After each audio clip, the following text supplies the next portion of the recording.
Hello प्यारे बच्चों, क्या हाल चाल है। तैयारी कैसे चल रही है आप लोगों की भैया। यस, प्रिपरेशन का क्या हाल चाल है। गुड इवनिंग, गुड इवनिंग भैया, good evening to all of you students. Good evening, good evening भैया, good evening. Yes, good evening to all of you students. Yes, how are you all students. Yes, good evening, good evening. जय हिंद बच्चों, जय हिंद भैया, जय हिंद, जय हिंद। Good evening to all of you students. Yes, सब लोग लाइव पर आ जाइए, आपका लाइव क्लास स्टार्ट हो गया है भैया। एक दूसरे को शेयर कर दीजिए। यस, तो तैयारी का क्या हाल चाल है, आप लोगों की तैयारी कहाँ तक हो गई। यस स्टूडेंट्स, प्रीवियस ईयर के क्वेश्चंस पेपर को आपने सॉल्व कर लिया। प्रीवियस ईयर के क्वेश्चंस पेपर को सॉल्व कर लिया ना। यदि सॉल्व कर लिया है तो ठीक है, बहुत अच्छी बात है। यदि नहीं सॉल्व किया है तो आप उसको सबसे पहले प्रीवियस ईयर के क्वेश्चंस पेपर को सॉल्व कर लीजिए, थोड़ा एक आइडिया मिल जाएगा ना क्वेश्चन किस टाइप के आते हैं, क्वेश्चन का तरीका क्या है पूछने का, क्वेश्चन किस चैप्टर से ज्यादा आ रहे हैं। ऐसे पिछले 2-3 साल के क्वेश्चन पेपर आप एक बार देख लो, एक बार उसको देख लोगे ना तो थोड़ा सा आपको एक आइडिया मिल जाएगा, एग्जाम काफी अच्छा तब आपका जाएगा। इसलिए आप प्रैक्टिस पेपर जरूर करिए भैया, कम से कम पिछले 2 साल का पेपर जरूर सॉल्व करिए, जो कि मैंने लाइव क्लास पर आपको अच्छे से पढ़ा दिया है, एक्सप्लेन करके पूरा 1 by 1 question, multiple choice question से लेकर के लास्ट के क्वेश्चन केस बेस्ड स्टडी तक के क्वेश्चन को कंप्लीट कर रखा है भैया।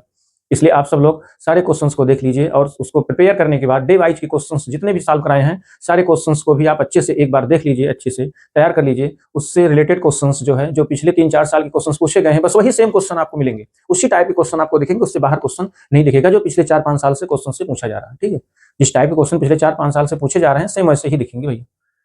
Yes, good evening, good evening भैया, good evening, good evening, good evening to all of you. जय हिंद भैया, जय हिंद, जय हिंद प्यारे बच्चों, क्या हाल चाल है। यस, चलें स्टार्ट करें, लेट अस गो स्टूडेंट्स, चलें। अच्छा एक चीज और बताओ भैया, इसके पहले के जो हमने जस्ट इसके पहले डे 7 में क्वेश्चन पढ़ाया है आपने सबको तैयार कर लिया students. Yes, please comment students. तो क्वेश्चन नंबर 21 तक के क्वेश्चंस कल के लाइव क्लास में फिनिश हो गए थे, आज हम इसके बाद के क्वेश्चन बताएंगे, कुछ और क्वेश्चन में रह गए थे। ठीक है, जो चैप्टर वाइज क्या मिक्स क्वेश्चन है, चैप्टर वाइज क्या मिक्स क्वेश्चन है, पूरा चैप्टर वाइज तो कई वीडियो हमने अपलोड किया है, पढ़ाया है, आपको समझाया है, लाइव क्लास पर भी पढ़ाया है, समझाया है। तो उन क्वेश्चन को आप एक्स्ट्रा नॉलेज के लिए पढ़ लीजिए, बट इन प्रैक्टिस सेट को जरूर करिए। ठीक है, प्रैक्टिस सेट को जरूर करें। तो आज कुछ क्वेश्चन इसमें देखते हैं, हमारे प्रोबेबिलिटी के हैं, परमुटेशन कॉम्बिनेशन के भी हैं, ऐसे कुछ चैप्टर अभी और हैं। ठीक है, डिफरेंशिएशन के हैं, लिमिट एंड डेरिवेटिव के हैं। लिमिट एंड डेरिवेटिव का भी मैंने बहुत ढेर सारा क्वेश्चन पढ़ा दिया है। देखिए, फर्स्ट प्रिंसिपल ऑफ डेरिवेटिव से मैं आपको बता रहा हूँ, फर्स्ट प्रिंसिपल ऑफ डेरिवेटिव से एग्जाम में 100% पेपर में आना है, एक क्वेश्चन आना है 5 मार्क्स में। ठीक है, और वो आपके एग्जाम्पल में इस टाइप के क्वेश्चंस मिलते हैं, अक्सर मिलते हैं, और आर करके एडिशनल में पूछा जाता है। ठीक है, इसलिए आप उन क्वेश्चन को फर्स्ट प्रिंसिपल डेरिवेटिव, ठीक है, जो डिफरेंशिएशन है derivative by first principle of derivatives, आप इस टाइप के क्वेश्चन का प्रैक्टिस आप कर लो भैया। साइन का, कॉस का, tan का, कोसेक का, काट का, सब आप अच्छे से एक बार देख लीजिए। एक्स साइन एक्स का देख लीजिए, sine x plus cos x का देख लीजिए, अच्छे से प्रिपेयर कर लीजिए। जो आपके सारे वीडियोस रिकॉर्डेड पड़े हुए हैं, आप सारे क्वेश्चन को अच्छे से देख करके 1 बाय 1 समझ सकते हैं। चलिए, आज टाइम को वेस्ट ना करते हुए भैया चलिए स्टार्ट करते हैं। आप लोग सब एक दूसरे को शेयर कर दीजिए, सबकी प्रिपरेशन अच्छी हो जाए, यही टारगेट है हमारा कि सब लोग अच्छा नंबर पाए। चलिए स्टार्ट करते हैं, लेट अस गो स्टूडेंट्स। Question number 22 students, 22। ये देखिए, ये आपके जीपी चैप्टर का है, सीक्वेंस और सीरीज का क्वेश्चन है भैया। सीक्वेंस और सीरीज का आप क्वेश्चन देख के पहचान जा रहे हो। क्वेश्चन तो देखने से भाई, जिसकी तैयारी है उनको तो क्वेश्चन देखने से ही पता चल जाता है सर किस चैप्टर का क्वेश्चन उठा लिए हैं, ये तो पता चल जाएगा आपको। तो चलिए इसको करिए आप लोग जो अभी तक आप खुद से रिवाइज प्रैक्टिस किए हो ना, उसके बेस पर आप इसको सॉल्व करके बताओ इसका आंसर कितना आ रहा है। आप खुद प्रयास करिए, ट्राई करिए खुद से। ठीक है, कोई जरूरी नहीं हर स्टेप देखो, आप ऐसे देखते रहो, उसके बाद 1 बाय 1 अपना आंसर मिलाते रहिए। ठीक, आपको भी एक आइडिया मिल जाएगा भाई मेरी प्रिपरेशन कहाँ तक है। भाई अपने आप को एक अंदाजा लगना चाहिए ना, आज तक मैंने जो साल भर पढ़ा है ना, क्या खोया क्या पाया, वो चीज आपको पता चल जाएगा। साल भर में आपने जो मैथ में पढ़ा, क्या खोया क्या पाया, तो वो तो आपको एक आइडिया मिल जाएगा। इसलिए आप सब लोग एक बार क्वेश्चंस जो स्क्रीन पर आपके दिख रहे हैं ना, सारे क्वेश्चंस को एक बार खुद से सेल्फ प्रैक्टिस करिए, सेल्फ एनालिसिस करिए। ठीक है, चलिए स्टूडेंट्स आइए स्टार्ट करते हैं। The sum of first 3 term of GP, देखिए जीपी के 3 टर्म का सम दिया है 13/12 एंड दियर प्रोडक्ट इज -1, और उसका प्रोडक्ट दिया गया है -1 के इक्वल। तो find the common ratio and the term, common ratio term को निकालना है, कोई दिक्कत नहीं भैया, कोई दिक्कत नहीं, एकदम इजी क्वेश्चन है। बट एक चीज का आप ध्यान रखिए, कुछ मैं नोट करके कुछ पॉइंट आपको बताना चाहता हूँ। नोट में कुछ पॉइंट देख लीजिए, देखिए नोट, क्योंकि अगर इस टाइप का कोई और क्वेश्चन आ जाएगा तो आप कर लोगे। अच्छा एक चीज बताओ, नोट में पहला पॉइंट, जीपी की सीरीज कैसे चलती है। अगर फर्स्ट टर्म ए है, कॉमन रेशियो आर है, तो जीपी की सीरीज सीक्वेंस कैसे चलती है। तो आप कहोगे सर जीपी की सीक्वेंस चलती है ए r square, A R cube and so on, ऐसे राइट साइड में एक्सटेंड करती जाती है। बट अच्छा बताओ लेफ्ट में क्या होगा भाई, ए के पहले क्या होगा, आप ये चीज बताओ मुझे, ए के पहले क्या होगा। प्रिय छात्रों बताओ ए के पहले क्या हो सकता है, आप जल्दी बताइए भाई। ए के कहोगे sir A r square, A R cube होगा, मल्टीपल में चलता है, तो लेफ्ट में किसमें चलेगा, डिवीजन में चलेगा भैया, प्लीज कीप इट माइंड, ये डिवीजन में चलेगा। ए आर है अगला टर्म, इसके जस्ट प्रीसीडिंग टर्म क्या होगा, ए बाई आर होगा, तो ये जीपी में बनेगा स्टूडेंट्स। आगे मल्टीपल में, पीछे डिवाइड में। जैसे एपी में आप पढ़ते थे, एपी में ए प्लस डी, ए प्लस डी, ए प्लस 3डी, ए प्लस 4डी रहता था, तो लेफ्ट में क्या रहता था, ए के पहले ए माइनस डी, ए माइनस 2डी, ए माइनस 3डी, वहां पर माइनस रहता था और राइट में प्लस रहता था। ऐसे यहाँ आगे मल्टीपल में रहेगा, पीछे जब आएंगे तो क्या रहेगा, उसके डिवीजन में रहेगा भैया, डिवीजन में रहेगा पीछे। चलिए ए बाई ए आर, और यहाँ क्या होगा ए अपॉन आर स्क्वायर, और अगला टर्म होगा a by r cube and so on. Good. अब बताओ, इसमें 3 टर्म लेना है, तो मिडिल में तो आपका टर्म ये था, मिडिल में तो स्टार्टिंग में तो ए था भाई, ए से स्टार्ट हुआ। अब 3 टर्म यदि लेना है जीपी का, तो हम यही 3 टर्म लेंगे। इसके एक राइट साइड का ले लें, एक इसके आगे की एक वैल्यू ले लें, एक इसके पीछे की वैल्यू ले लें। तो अगर एपी का कोई 3 टर्म हमको लेना है ना भैया, एपी का आप इसको याद कर लो, एपी का जब भी 3 टर्म, जीपी का जब भी 3 टर्म लेना है तो यही आप लीजिएगा, ठीक है, यही 3 टर्म लीजिएगा, ठीक है। तो इससे क्या होगा ना, क्वेश्चन जल्दी सॉल्व होगा। आप ए आर स्क्वायर भी ले सकते हो, no doubt students, no doubt आप ले सकते हो, बट इक्वेशन बनेगा, 2 इक्वेशन बनेगा, सॉल्व करोगे, इसमें वैल्यू रखोगे तो सॉल्व होगा। क्वेश्चन थोड़ा लेंदी हो जाएगा। अगर ऐसा लोगे तो प्रोडक्ट जब करोगे ना, सेकंड कंडीशन या फर्स्ट कंडीशन में जब प्रोडक्ट करोगे ना, तो ये सीधे आपको ए की वैल्यू दे देगा। ए की वैल्यू जब आ जाएगा तो हम आर भी निकाल लेंगे। मतलब बहुत सिंपल मेथड होता है, इसलिए आप इसको 3 टर्म का ले लो। अच्छा, अगर 2 टर्म लेना है तो 2 टर्म लेना है, किसको किसको लोगे? चलो कहोगे सर मुझे तो ये तो पता चल गया कि 3 टर्म मैं ले लूंगा, ए बाई ए आर। अगर 2 टर्म लेना है तो इन दोनों को ले लेंगे, ठीक है, इन दोनों को ले लेंगे, इसको और इसको। तो for 2 term, for taking 2 term, then we suppose a by r and a r. अगर 2 टर्म लेना है तो ये दोनों टर्म ले लेंगे। कौन कौन सा है? ए बाई आर और ए आर, ठीक। इतना क्लियर हो गया। अच्छा आप बताओ, 2 टर्म 3 टर्म का क्लियर हो गया, बस सिलेबस में इतना है, 2 और 3 टर्म तक आएगा। मान लो 5 टर्म पूछ लिया, अगर 5 टर्म 5 टर्म, 3 तो ये है, एक उसके आगे का, एक इसके पीछे का, एक टर्म और बढ़ा लीजिए। अगर आपको 5 टर्म लेना है तो इनको ले लीजिए, इन 5 टर्म को जो बॉक्स के अंदर है, ठीक है। तो 2 टर्म का पता चल गया, 3 टर्म का पता चल गया, और 5 टर्म का पता, 4 टर्म का नहीं पता चला। तो 4 टर्म में तो ये तो 2 टर्म आपका था ही, ये तो दो टर्म तो था ही था, ये 2 टर्म तो ठीक है। अगर ये 2 टर्म पहले से था तो आप इसी में 2 और बढ़ा लो, एक तो ये आएगा, एक तो ये आएगा ही आएगा, अल्टरनेट, एक यहाँ से आ जाएगा, ठीक है, क्योंकि एक अल्टरनेट यहाँ चल रहा है, एक यहाँ से आ जाएगा, एक यहाँ से आ जाएगा। तो for taking 4 term of the GP, suppose that a by r cube, a by r, a r power 3। तो यहाँ से आपको फाइंड आउट हो जाएगा, जब भी कभी पूछेगा जीपी के आपको 4 टर्म लेना है, 4 टर्म लेना है, 4 टर्म लेना है, तो आप इसको लोगे, ठीक है। ये जो एरो मैंने लगा के लिखा है, इन चारों टर्म को आप ले लेंगे, ठीक है भैया। चलो फिर से एक बार क्लियर करो, 2 टर्म लेना है तो इसके मिडिल से एक राइट एक लेफ्ट, ए बाई आर और ए आर ले लेंगे, ठीक है। 3 टर्म लेना है तो ये पूरा तीनों ले लेंगे मिडिल को लेकर के। 4 टर्म लेना है तो अल्टरनेट, भाई एक के बाद ये लिए हैं, फिर एक के बाद ये ले लीजिए, तो 2 इधर हो जाएगा, ऐसे अल्टरनेट इधर, 2 इधर हो जाएगा, 4 टर्म, ठीक। 5 टर्म का लेना है, 5 टर्म के लिए 3 तो ऑलरेडी पहले से था, एक इसके बाद में, एक इसके पहले, ठीक। इतना ध्यान रखना। तो इसमें आपको 3 टर्म लेना है भैया, इस क्वेश्चन में 3 टर्म लेना है। तो 3 टर्म हम क्या ले लें, ये देखिए, ये मैंने इसको थोड़ा डेप्थ में बता दिया, जिससे कंपटीशन में आ जाए तो आप क्या टर्म मानोगे, फटाफट कैलकुलेशन 10 सेकंड 15 सेकंड में कर लो, ठीक है। चलो यहाँ मान लो लेट 3 टर्म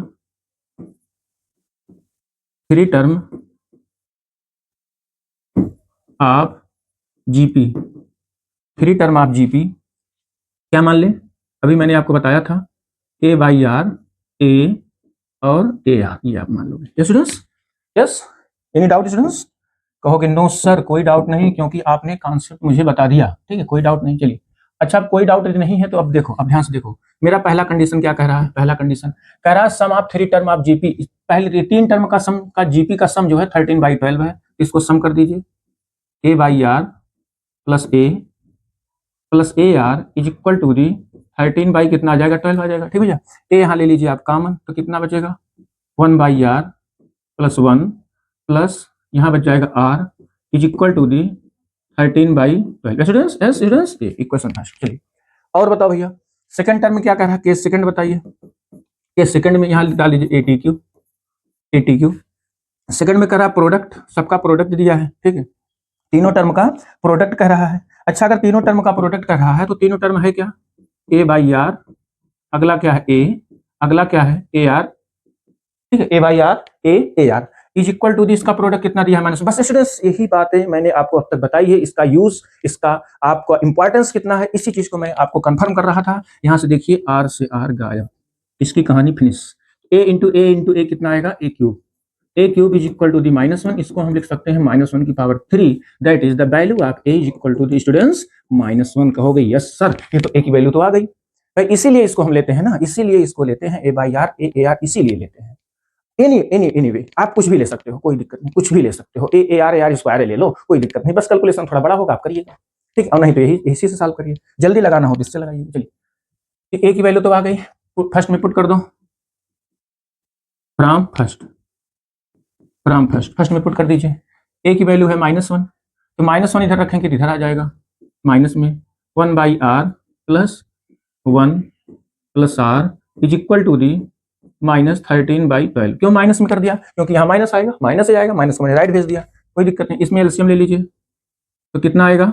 r एलसीएम हो जाएगा तो आएगा r² plus r plus 1/r, ये आ जाएगा। This is equal to the -13/12, ठीक है। चलो इसको मल्टीप्लाई करिए भैया, फटाफट मल्टीप्लाई करिए, फैक्टर करिए, क्वांटिटी की इक्वेशन बनेगा। तो यहाँ से आपको मिलेगा 12r² plus 12r plus 12 is equal to the -13r, सबको लेफ्ट में कर दीजिए, एक क्वाड्रेटिक इक्वेशन मिलेगा 12r² plus 25r plus 12 this is equal to 0। चलो बताओ इसका फैक्टर भैया स्प्लिट कर दो, कैसे? 12 कितना होगा? 144, 144 होगा, ठीक है। तो 144 का ऐसा दो नंबर बताइए, स्प्लिट करिए, इसको मल्टीप्लाई करने पर कितना आ जाए? 144 आए, और ऐड करने पर 24 आए, ठीक है। तो 16 9 जा आपको मिल गया, 16 9 जा, ठीक है। तो यहाँ लिखेंगे 12r² प्लस 16 प्लस 9, या डायरेक्ट कहिए कर दूं फैक्टर, अगर आप कहें तो मैं डायरेक्ट इसको लिख दूं स्टूडेंट्स, ठीक है। चलिए कर दे रहा हूं, 12r² प्लस यहाँ लिख सकता हूं मैं 16 और 9, ठीक है, 16r प्लस 9r। देखिए 16 और 9 25 आ जाएगा, और 16 9 कितना हो जाएगा? 144 हो जाएगा। तो फैक्टर ऐसे हो जाएगा, स्प्लिट हो जाएगा, 12 इज इक्वल टू 0, ठीक है। चलो बताओ इन दोनों में पहले दो टर्म में कॉमन क्या है? 4r कॉमन है, कहोगे सर 4r, तो कितना आएगा? 3r प्लस 4, यहाँ क्या कॉमन है? 3, तो यहाँ क्या आएगा? 3r प्लस 4 आएगा, दिस इज इक्वल टू 0। तो एक ब्रैकेट में आपका आ गया कितना? 3r प्लस 4 आ गया, और दूसरे ब्रैकेट में आ गया कितना? 4r प्लस 3 आ गया, ये दिस इज इक्वल टू 0। तो यहाँ से r की दो वैल्यू आएगी भैया, r की दो वैल्यू आएगी, एक -4/3 आएगा, या r करके आएगा माइनस का 3/4, ठीक। एक -4/3, एक उसका रेसिप्रोकल, क्योंकि जीपी है ना, जीपी का है। अगर एक -3/4 है तो अगला क्या? अगला जो r की वैल्यू आया है -3/4, एक आया -4/3। अच्छा, ये तो फर्स्ट टर्म हमारा निकल गया, ये फर्स्ट सॉरी कॉमन रेशियो निकल गया हमारा। कॉमन रेशियो हमसे ही पूछ रहा था, चाहे ये होगा या ये होगा। और ए की वैल्यू क्या पूछेगा? ए की वैल्यू तो हमने पहले से ही निकाल रखा था, हमसे जीपी तो पूछा नहीं था कि वो तीनों टर्म क्या होगा, बताओ भैया, ऐसा तो पूछा नहीं था, केवल कॉमन रेशियो टर्म पूछा, टर्म भी पूछा है, एक मिनट, टर्म पूछा है। चलिए टर्म निकाल लेते हैं भाई, कॉमन रेशियो तो निकल गया, चलो टर्म निकालते हैं। इसमें से कोई एक वैल्यू आप ले लो, कौन सी वैल्यू ले लें? जो आप कही वही ले लो भाई। आर की दो वैल्यू निकली है ना, दोनों वैल्यू तो हमको लेना नहीं, कोई एक वैल्यू लेना है, आर की एक वैल्यू लेके निकाल लीजिए। तो यहाँ ले लेता हूँ, यहाँ ले लेता हूँ इफ आर इक्वल टू, हम ले लेते हैं -4/3, ये ले लेते हैं, ठीक है। अगला इसका उल्टा कर देंगे, रेसिप्रोकल में कर देंगे, उल्टा कर देंगे, ठीक है। चलिए अब यहाँ पर ए की वैल्यू तो आपको वही रहेगी, ए की वैल्यू वही रहेगी, -a ही रहेगी। अच्छा बताओ फर्स्ट टर्म क्या होगा? देन द फर्स्ट टर्म हमने क्या माना था? a/r माना था, फर्स्ट टर्म हमारा a/r था भाई, a/r है तो लिया था ना। तो बताओ ए की वैल्यू कितनी है? ए की वैल्यू है -1, कहोगे सर -1। आर की वैल्यू कितनी हमने लिया है? -4/3, this become is equal to the 3/4। तो ये हमारा पहला आ गया। दूसरा टर्म एपी का सेकंड टर्म क्या होगा? सेकंड टर्म ए है, और ए की वैल्यू किसके इक्वल है? -1 की इक्वल है, ये भी आ गया। एंड थर्ड टर्म क्या है? ए आर है, तो थर्ड टर्म अगर ए आर है तो यहाँ ए और आर की वैल्यू रख दीजिए। ए की वैल्यू है -1, और आर की वैल्यू हमने यहाँ किस पे लिया है? -4/3 पर। तो this become is equal to the कितना आ जाएगा? 4/3।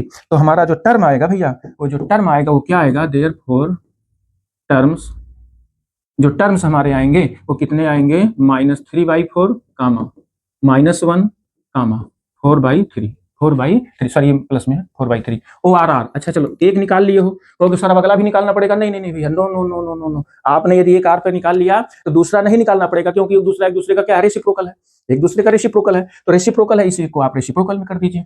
इसको लिख दीजिए 4/3 -1 और 3/4, इसको लिख दीजिए, ठीक है। उसी को आप घुमा दीजिए, एक निकाल लें दूसरा, बस तुरंत वही दूसरा हो जाएगा। जैसे एपी का अगर 3 टर्म 2 4 6 एपी में है, तो अगला क्या होगा? अगला 4 6 2 भी लिख सकते हो भाई, उसको भी एपी में होगा। बट इस कंडीशन को जो होल्ड करेगा, आप आर की दोनों वैल्यू लेके मत सॉल्व करिए एग्जाम में। अगर क्वेश्चन आ गया इस टाइप का, तो आर की केवल एक वैल्यू लेके आप सॉल्व कर लीजिएगा, दूसरा उसका क्या कर दीजिएगा? रेसिप्रोकल कर दीजिएगा, ठीक है। इस तरीके से आप फाइंड आउट कर सकते हो भैया। चले नेक्स्ट क्वेश्चन पर भैया, यदि आप कहें तो चले नेक्स्ट क्वेश्चन पर। Yes students, yes this is the answer. और ए की वैल्यू तो हमने यहाँ शुरू में निकाला ही था, ए की वैल्यू, ठीक है। चले सीधा नेक्स्ट क्वेश्चन स्टूडेंट्स 23। चलो ये देखो थोड़ा अलग क्वेश्चन है, ये 3-4 साल पहले आपके पेपर में आया था, ठीक है, इधर 2-3 साल से नहीं पूछा गया है। तो चलिए देख लेते हैं इस क्वेश्चन को कैसे सॉल्व होता है। ठीक है, ये किस टॉपिक का, किस चैप्टर क्वेश्चन है आप बताओ भैया। आप बता सकते हैं किस टॉपिक का, किस चैप्टर का है, बताइए। परमुटेशन कॉम्बिनेशन का, बाइनॉमियल का यहाँ यूज होगा भैया, बाइनॉमियल एक्सपेंशन का क्वेश्चन है, ठीक है, बाइनॉमियल एक्सपेंशन का क्वेश्चन है, ठीक है, जहाँ फैक्टोरियल का भी यूज होता है जो कि परमुटेशन कॉम्बिनेशन में है और इसमें भी है, दोनों मिक्स है। इसका मतलब इसमें हम बाइनॉमियल एक्सपेंशन का यूज करेंगे। मिडिल टर्म पूछ रहा है भाई, मिडिल टर्म बाइनॉमियल एक्सपेंशन है, सीधी सी बात है, ये बाइनॉमियल एक्सपेंशन चैप्टर क्वेश्चन है। चलिए देखिए मिडिल टर्म। अच्छा एक चीज बताओ भैया, मिडिल टर्म मुझे कैसे पता चलेगा कौन सा मिडिल टर्म होता है। यह है 1 + x की पावर कितनी 2n दिया गया है, 2n दिया गया है, ठीक। अब इसका मिडिल टर्म क्या होगा स्टूडेंट्स, मिडिल टर्म के बारे में आपने सुना होगा, क्वेश्चन भी एक्सरसाइज में किया होगा। तो देखो मैं मिडिल टर्म निकाल देता हूँ, सीधे निकाल देता हूँ मिडिल टर्म क्या होगा। Empty means middle term. देखिए 2n है टोटल टर्म, यहाँ पर इसकी पावर 2n है भाई। पावर किसी भी बाइनॉमियल एक्सपेंशन में देखिए एक चीज आप याद कर लो, please keep it mind students, objective में आता है 1 मार्क्स में। बाइनॉमियल एक्सपेंशन में जैसे x + a की पावर n है, तो टोटल नंबर ऑफ टर्म क्या होता है, ठीक है, जितनी पावर है उसमें एक ज्यादा, बस इतना बात ध्यान रखना, जितनी पावर है उसमें एक प्लस। जैसे n है, x + a की पावर n है, टोटल नंबर ऑफ टर्म कितने होंगे n + 1, बस इतनी बात ध्यान रखना। इसको मैंने पढ़ाया है, आप जाके देख सकते हैं, इसको इसलिए याद कर लो। Total number of term in the binomial expansion x + a power n is n + 1 student, n + 1 n + 1 n + 1। तो देखो यहाँ पर इसका मिडिल टर्म निकालना है, हाफ कर दें, और एक टर्म और एक्स्ट्रा होता ही है, तो कुल मिला करके जो इसका मिडिल टर्म आएगा वो भैया कितना आएगा, n + 1 is the middle term. Please keep it mind students. तो मिडिल टर्म ऐसे हम लोग निकाल लेते हैं। चलिए अब मिडिल टर्म निकालने के लिए सबसे पहले देखो इसका जनरल टर्म क्या होगा, tr + 1, भाई यही तो निकालना है, tr + 1 ही मिडिल टर्म होगा भाई, r + 1 ही तो मिडिल टर्म है, तो जनरल टर्म होगा tr + 1 = NCR, फार्मूला आपको पता होगा, NCR r की जगह पर ये होगा NCR x की power n - r into a to the power r, ठीक है, into a to the power r, तो सीधा सही आएगा NCR x की पावर n - r, यहाँ क्या है a की जगह पर 1 है, तो 1 की पावर कितना होगा 2n - r होगा, 2n - r इंटू x की पावर n होगा भैया, ठीक है। इतनी बात आप समझ गए। ये कैसे समझे हैं, ये देखिए यहाँ मैं समझा दे रहा हूँ। जैसे देखो a + b की पावर n होती है ना, इसका जनरल टर्म क्या होता है, p का जनरल टर्म, सॉरी इसका एक्सपेंशन का जनरल टर्म, कहोगे सर NCR a की power n - r into b की पावर r, स्टूडेंट्स कहोगे जी सर यही होता है। यस स्टूडेंट्स, ये चीज आपको याद है, याद है कि नहीं याद है बताओ भैया, याद है कि नहीं भाई, एग्जाम देने जा रहे हो ना तो याद होना चाहिए, नहीं याद है तब याद कर लो। चलो ये होता है। अब देखो यहाँ पर a की जगह पर 1 है, तो इसलिए मैंने 1 रख दिया, यहाँ 1 रख दिया। अब 1 की पावर कुछ भी हो तो उसकी कहानी 1 होती है, उसकी कहानी 1 होती है, तो कितना आ जाएगा, इसलिए मैं इसको 60 कर दिया x की पावर, इतनी चीजें आई है। इसको मैं डायरेक्ट भी लिख सकता था लेकिन आपको समझाना था, इसलिए मैंने थोड़ा इसको डेप्थ में बता दिया क्या आएगा। चलिए अब इसी को सॉल्व कर लो, इसी को हमको प्रूव करना है कि इसका मिडिल टर्म ही होता है, middle term is this students. चलिए इसको सॉल्व करते हैं, थोड़ा ध्यान से समझना। NCR का एक्सपेंशन कैसे होता है, 2n factorial 2n factorial 2n by r factorial और फैक्टोरियल r, और अच्छा 1 मिनट यहाँ n है ना भैया, 1 मिनट यहाँ n है भैया, थोड़ा सा 1 मिनट यहाँ n कर लीजिए, तो यहाँ भी आपका n रहेगा, यहाँ भी n रहेगा, बस इतनी बात है, ठीक है। तो यहाँ पर कितना आएगा 2n और n, देखिए NCR का फैक्टर, चलो लिख देता हूँ ये भी, नहीं तो आप कहोगे सर ये कैसे आ गया। NCR का फॉर्मूला होता है n factorial by r factorial और n - r फैक्टोरियल, ठीक है, ये चीज होता है। तो देखो यहाँ पर क्या आएगा, ये आएगा r फैक्टोरियल और 2n - n करोगे तो कितना आएगा, n फैक्टोरियल आएगा, ठीक है, x की पावर n। चलो और देखो नेक्स्ट टर्म देखो, अब 2n को एक माइनस करो भाई, 2n को एक्सपेंड करो तो 2n, अगला क्या आएगा 2n - 1, अगला क्या आएगा 2n - 2 and so on, last में क्या आएगा, लास्ट में एक एक ऐसे कम होता जाएगा, एक एक ऐसे घटता घटता घटता घटता डिक्रीज होते होते होते होते 2n - 1 2n - 2 2n - 3 2n - 4, बताओ लास्ट में कितना बचेगा। एक और लिख देता हूँ 2n - 3 2n - 3 and so on 4 3 2 1, last में 1 तक जाएगा भैया। अब इससे छोटा तो हो नहीं सकता क्योंकि फैक्टोरियल की ही डेफिनेशन है, ठीक है, product of n natural number. तो यहाँ लिखेंगे n factorial into n factorial और लास्ट में आपका क्या लिखा है x की पावर n, ठीक है। चलिए अच्छा एक चीज भैया देखो, इसमें 2 टर्म की सीरीज दिख रही है, एक इवन का, जैसे ये इवन में है ये भी इवन में है, ऐसे इवन यहाँ भी होगा, यहाँ इवन होगा, यहाँ इवन होगा, इवन वाली सीरीज अलग कर लो, इवन वाले मल्टीपल सीरीज का अलग कर लो। 2n अगला क्या है इवन में, अब अगला इवन में है 2n - 2, अगला क्या हो सकता है 2n - 4 हो सकता है एंड सो ऑन, अगला हो सकता है लास्ट में 4 और इंटू 2, ये हमारा हो गया इवन वाला सीरीज अलग, इवन वाला सीरीज का मल्टीपल अलग हो गया। चलो आड वाला बताओ भैया, आड वाला कितना है, कहोगे सर 2n - 1 बचा है, अगला क्या है 2n-3 होगा, ठीक है, ये 8 वाली सीरीज है, एंड सो ऑन 3 1, ठीक है, 5 3 1, तो हम 3 1 लास्ट में लिख दे रहे हैं। और होल अपान में हम क्या लिखेंगे, वही लिखेंगे जो हमारा पहले से है, n factorial by n factorial, ठीक है। और यहाँ कितना है x की पावर n हमारा पहले से है, x की पावर n पहले से है। चलो तो अब देखो भैया, अब देखो इसमें अच्छा कॉमन क्या है आप बताओ, इसमें कॉमन क्या है, देखो 2 2 2 2 सब में है, 2 इसमें है, 2 इसमें है, 2 इसमें है, 2 इसमें है, 2 इसमें है, 2 पूरे में पहले ब्रैकेट में 2 कॉमन है। और कितनी बार है वो 2, कितनी बार कॉमन है, एक बार है नहीं, 2 बार है नहीं, 3 बार है नहीं, 4 बार है, कितनी बार है, तो सर n बार है। तो 2 2 को जब n बार कॉमन लोगे तो कितना आएगा, टू दी पावर n आएगा, ठीक है, टू दी पावर n आएगा, ठीक। चलो अब बताओ क्या बचा, तो 2 2 हमने कॉमन ले लिया, कहोगे सर n बचा है, और क्या बचा है n-1 बचा है, अगला क्या बचा है n-2 बचा है, यहाँ पर कितना है 2 है, और यहाँ पर क्या है इंटू 1 है, बस ये हो गया। अगला हम वैसे एज इट इज उतार लेंगे, अगला जो हमारा वैसे रहेगा 2n-1 लिख दें, 2n-3 लिख दें, एंड सो ऑन 3 1, और x की पावर n हमारा लास्ट में रहेगा ही रहेगा, होल अपान, ठीक है, होल अपान में हम क्या लिख देंगे, होल अपान में लिख देंगे n factorial into n factorial. अच्छा भैया चलो, इतनी बात आप समझ गए होंगे, यस, इतनी बात समझ गए कि नहीं बता भैया, इतनी बात मेरी समझ गए होंगे। अच्छा एक चीज बताओ, ये चीज क्या है, ये इतना, ये जो इतना लिखा है ना, ये किसका प्रोडक्ट है, ठीक है, इसकी वैल्यू किसके इक्वल होगी जरा बताओ, कहोगे सर ये तो फैक्टोरियल की डेफिनेशन है, product of n natural number 1 से लेकर के n तक, तो इसको मैं लिख सकता हूँ फैक्टोरियल n, स्टूडेंट्स इसको हम लिख सकते हैं n का फैक्टोरियल, ठीक है। तो इसका मतलब टू द पावर n ऐसे ही रहेगा, और इस पूरे की वैल्यू होती है n का फैक्टोरियल, यहाँ लिखेंगे ये n फैक्टोरियल, भाई n फैक्टोरियल एक्सपेंशन है, n -1 n -2 n -2 dot dot 1 तक। और अगला टर्म क्या है जो प्रूव करना है उसी से एडजस्ट कर लो, 135 है, 135 है, तो यहाँ हम पहले 1 लिख देंगे, उल्टा कर देते हैं, 135 एंड सो ऑन, लास्ट में कितना है भाई, इस सीरीज को मैं उल्टा कर दिया ना, प्रोडक्ट है, प्रोडक्ट को उल्टा कर सकते हो, कोई दिक्कत नहीं, 1 से लिख दो भाई, आप इधर से लिखे थे अब इधर से लिख दीजिए, कोई दिक्कत नहीं, सब वही बातें हैं, अपान अपान।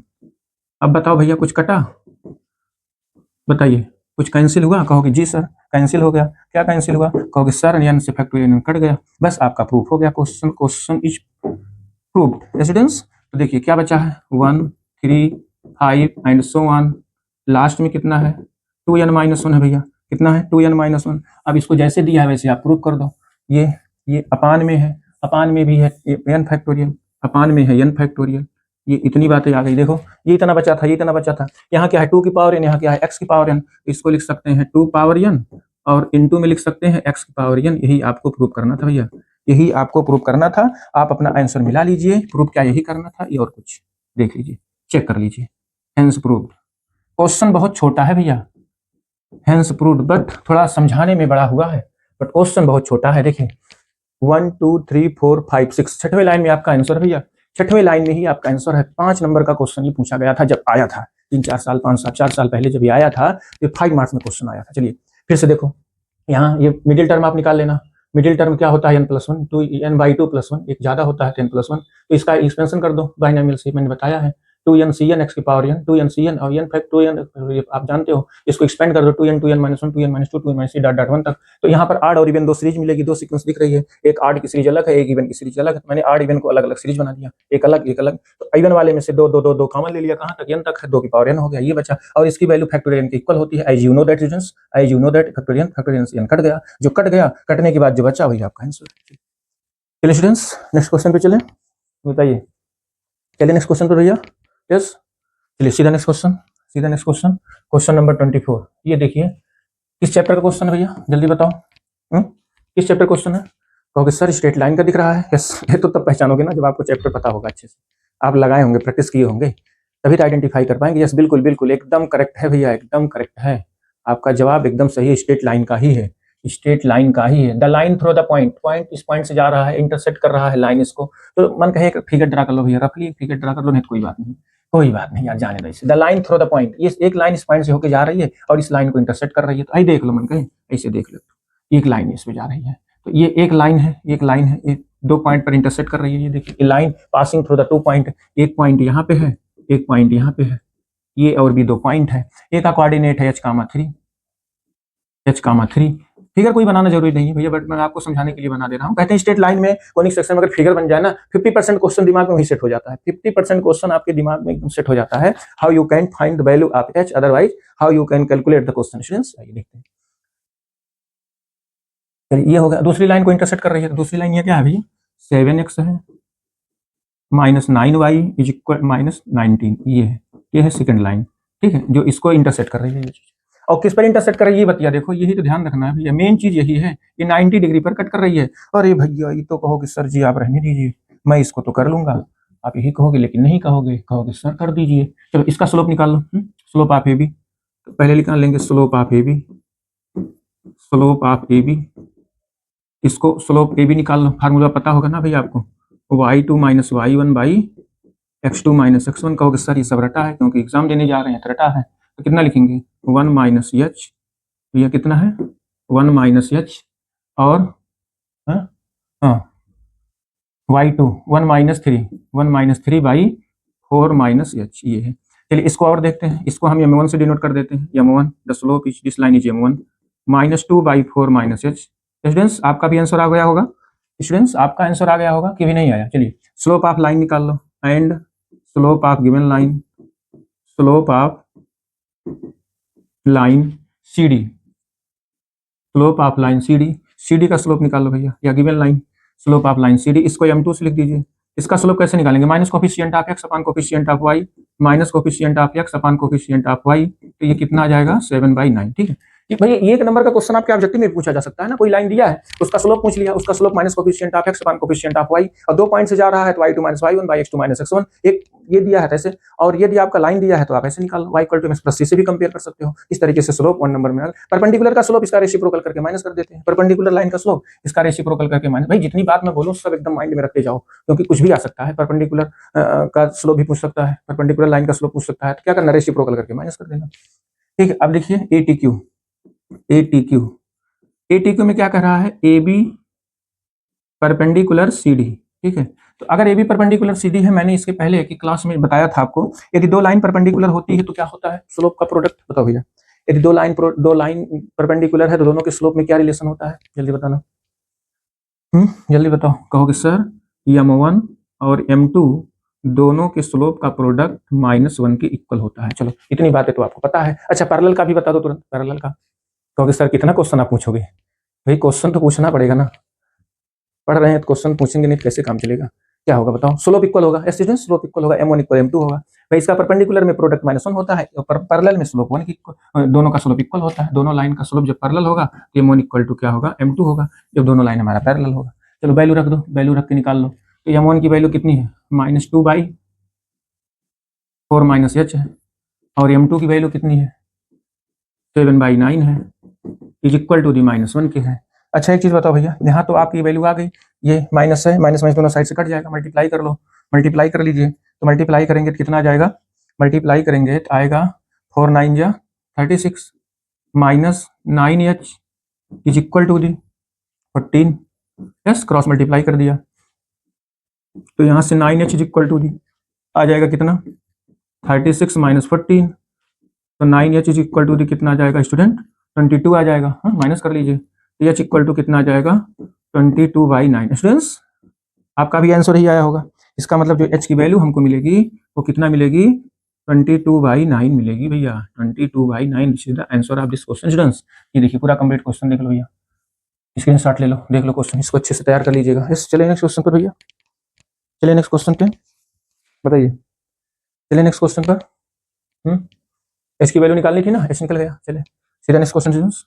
नेक्स्ट क्वेश्चन, क्वेश्चन नंबर 25 देखिए क्या कर रहा है, find the distance of the point from this line. देखिए ये भी 2 नंबर का क्वेश्चन है, 1 नंबर में भी आ सकता है, ऑब्जेक्टिव में भी आ सकता है। भाई जितने क्वेश्चन बेसिक कॉन्सेप्ट में बता रहा हूँ ना, वो 1 मार्क्स में भी आ सकता है, 2 मार्क्स में भी आ सकता है, इसलिए बहुत ध्यान से लेक्चर को बहुत ध्यान से सुनना पड़ता है भैया। कुछ नई बातें मिले, जब नया पॉइंट मिले, एक ही पॉइंट मिले तो आप उसको तो नोट कर लिया करो कॉपी में, ठीक है, क्योंकि उससे कुछ इंपॉर्टेंट भी पॉइंट मिलते रहते हैं हमको जो हमारे नॉलेज में नहीं होता। Find the distance of the point -2, 3 from this line. ठीक है, इस लाइन से इस पॉइंट का डिस्टेंस निकालना है। तो आप डिस्टेंस फार्मूला जानते हो भैया, किसी पॉइंट से किसी लाइन का डिस्टेंस का फार्मूला क्या होता है, ax1 plus by1 plus c by √a² plus b square. You know students, yes students बताइए डिस्टेंस फार्मूला ये आपको पता होगा। कहोगे जी सर पता है, पता है तो लगा के आंसर बताओ भैया। यदि पता है तो जल्दी आंसर बताएं, कमेंट करें सर इतना आ रहा है, मैं आपके कमेंट का वेट कर रहा हूं, जल्दी इसका आंसर बताएं भैया, इसी बेस पर क्वेश्चन लगा के जल्दी आंसर बताएं। चलिए अब यहाँ पॉइंट -2, 3 है, तो इसका डिस्टेंस कितना आएगा क्वेश्चन का, तो देखिए यहाँ रखिए, 12 इंटू -2, भाई x1 y1 क्या है, x1 y1 -2 और 3 है, तो x1 y1 की जगह पर रख दीजिए, ठीक है, -5 और इंटू 3 प्लस c की जगह पर कितना है 2, तो यहाँ आएगा जब इधर करेंगे तो -2 आएगा बाई c की जगह पर अंडर रूट ऑफ 12 का स्क्वायर, यहाँ लिखेंगे 12 का स्क्वायर प्लस 5 का स्क्वायर। बस यही है परपेंडिकुलर डिस्टेंस का फार्मूला जो हमने यूज किया है, ठीक है। ये चलिए और बताइए क्या होगा, यहाँ कितना हो जाएगा, माइनस का 24 और माइनस का 15 होगा, माइनस का 2 होगा, नीचे कितना आएगा भैया 13 आ जाएगा, ठीक है 13 आ जाएगा, क्योंकि 144 और 25 कितना होगा 169 का अंडर रूट निकालो कितना आएगा, इसको ऐड कर लो नेगेटिव में आएगा, तो आ जाएगा 9 2 1 11 41 बाई 13 आएगा भैया, 41/13। ये मॉड में distance never be negative, you know students, distance हमारा नेगेटिव में तो हो नहीं सकता, इट मींस नेगेटिव यहाँ हटा दो, कितना आ जाएगा 41/13 is the answer of this question students. इसका आंसर जो आएगा कितना आएगा 41/13, तो 1 मार्क का क्वेश्चन भी आपका यहाँ से तैयार हो गया स्टूडेंट्स। यस, और डिस्टेंस फार्मूला का यूज भी करना सीख लिए, किसी पॉइंट से किसी लाइन के बीच का डिस्टेंस क्या होता है, परपेंडिकुलर डिस्टेंस ये होता है, परपेंडिकुलर डिस्टेंस ये निकालते हैं, ओरिजिन से निकालना होगा 0 0 रख के निकाल लीजिएगा, ठीक है। चलिए जैसे इसके लाइव पहले वाले क्लास में पैरेलल का निकाले थे, C1 - C2 upon under root a² - b², a² + b² under root, ठीक है, वहां भी निकाले थे पैरेलल लाइन के बीच का डिस्टेंस, ये पॉइंट और लाइन के बीच का डिस्टेंस है, ठीक है। चलिए नेक्स्ट क्वेश्चन पर भैया, चलिए सीधा next question 26, this is the question number 20। देखिए डेरिवेटिव का क्वेश्चन है भैया, ये डेरिवेटिव का क्वेश्चन है, इसमें देखिए फर्स्ट प्रिंसिपल ऑफ डेरिवेटिव से मैंने आपको बताया क्वेश्चन पूछा जाता है, और आपके एनसीईआरटी में से कई क्वेश्चन है, जैसे x sin x का है, मैंने लाइव क्लास में पढ़ाया है, x sin x का फर्स्ट प्रिंसिपल से डेरिवेटिव क्या होता है, और sin x plus cos x का फर्स्ट प्रिंसिपल से डेरिवेटिव क्या होता है, ये सब आपको पता होना चाहिए भैया, अच्छे से तैयार कर लीजिएगा। और sec x का डेरिवेटिव क्या होता है फर्स्ट प्रिंसिपल से, ठीक है, cosec x का डेरिवेटिव क्या होता है फर्स्ट प्रिंसिपल से, cosec x का डेरिवेटिव क्या होता है, ठीक है, cosec x का डेरिवेटिव क्या होता है फर्स्ट प्रिंसिपल से, ये पढ़ लीजिएगा।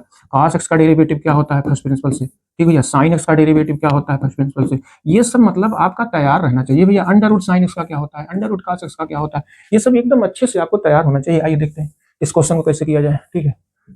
चलिए इसमें देखिए फर्स्ट पार्ट आप करोगे, फर्स्ट पार्ट थोड़ा छोटा है, मैं सेकंड पार्ट को बताऊंगा, जैसे सेकंड पार्ट रहेगा उससे फर्स्ट भी रहेगा, ठीक है, एक पार्ट हम बता रहे हैं। तो सबसे पहले इसको हम f(x) के इक्वल मान लेते हैं। देखिए फर्स्ट प्रिंसिपल से यदि आएगा तभी फर्स्ट प्रिंसिपल से करिएगा, अगर सीधे कहा है derivative, find the derivative of this function, अगर find the derivative of this function करना तो सीधे वही लगा देना क्वेश्चन फार्मूला, डिवीजन वाला formula, denominator differentiation of numerator minus numerator differentiation of denominator. अगर प्रोडक्ट में रहेगा प्रोडक्ट रूल लगा दीजिएगा, first into second derivative plus second into first derivative, ये लगा दीजिएगा। मतलब क्वेश्चन का आएगा क्वेश्चन में और डिवीजन में रहेगा, मतलब डिवीजन में है, डिवीजन में मल्टीपल प्रोडक्ट में रहेगा, प्रोडक्ट का लगा दीजिएगा। बट स्टूडेंट, बट एक चीज का ध्यान रखना, क्या कहोगे क्या सर, एक चीज का ध्यान रखना, अगर फर्स्ट प्रिंसिपल डेरिवेटिव तो आना तो तय है, फर्स्ट प्रिंसिपल से आएगा तो ऐसे ही लगाइएगा जैसे मैं लगाने चल रहा हूँ। तो सबसे पहले इसको आप मान लीजिएगा f(x) 2x + 3/x - 2, ठीक, एंड अब हम लोग निकालते हैं फर्स्ट प्रिंसिपल में x + h भी निकालते हैं, ये फार्मूला में यूज होता है, इसीलिए मुझे x के प्लेस पर रिप्लेस कर देना है, कितना x + h, कहोगे जी सर, x के प्लेस पर x + h रिप्लेस कर देंगे तो हमारा बन जाएगा x + h का, x + h का, ये बन जाएगा। कहोगे ये कैसे हो गया सर, अरे भैया जब x की जगह पर x था तो x की जगह पर क्या आ गया कूद के x + h, तो जहां जहां x है वहीं वहीं x + h हो जाएगा भाई, x + h से रिप्लेस हो जाएगा, x से x + h में रिप्लेस बन जाएगा। चलिए देखिए, अब इसके बाद लिखेंगे by, therefore by first principle of derivative,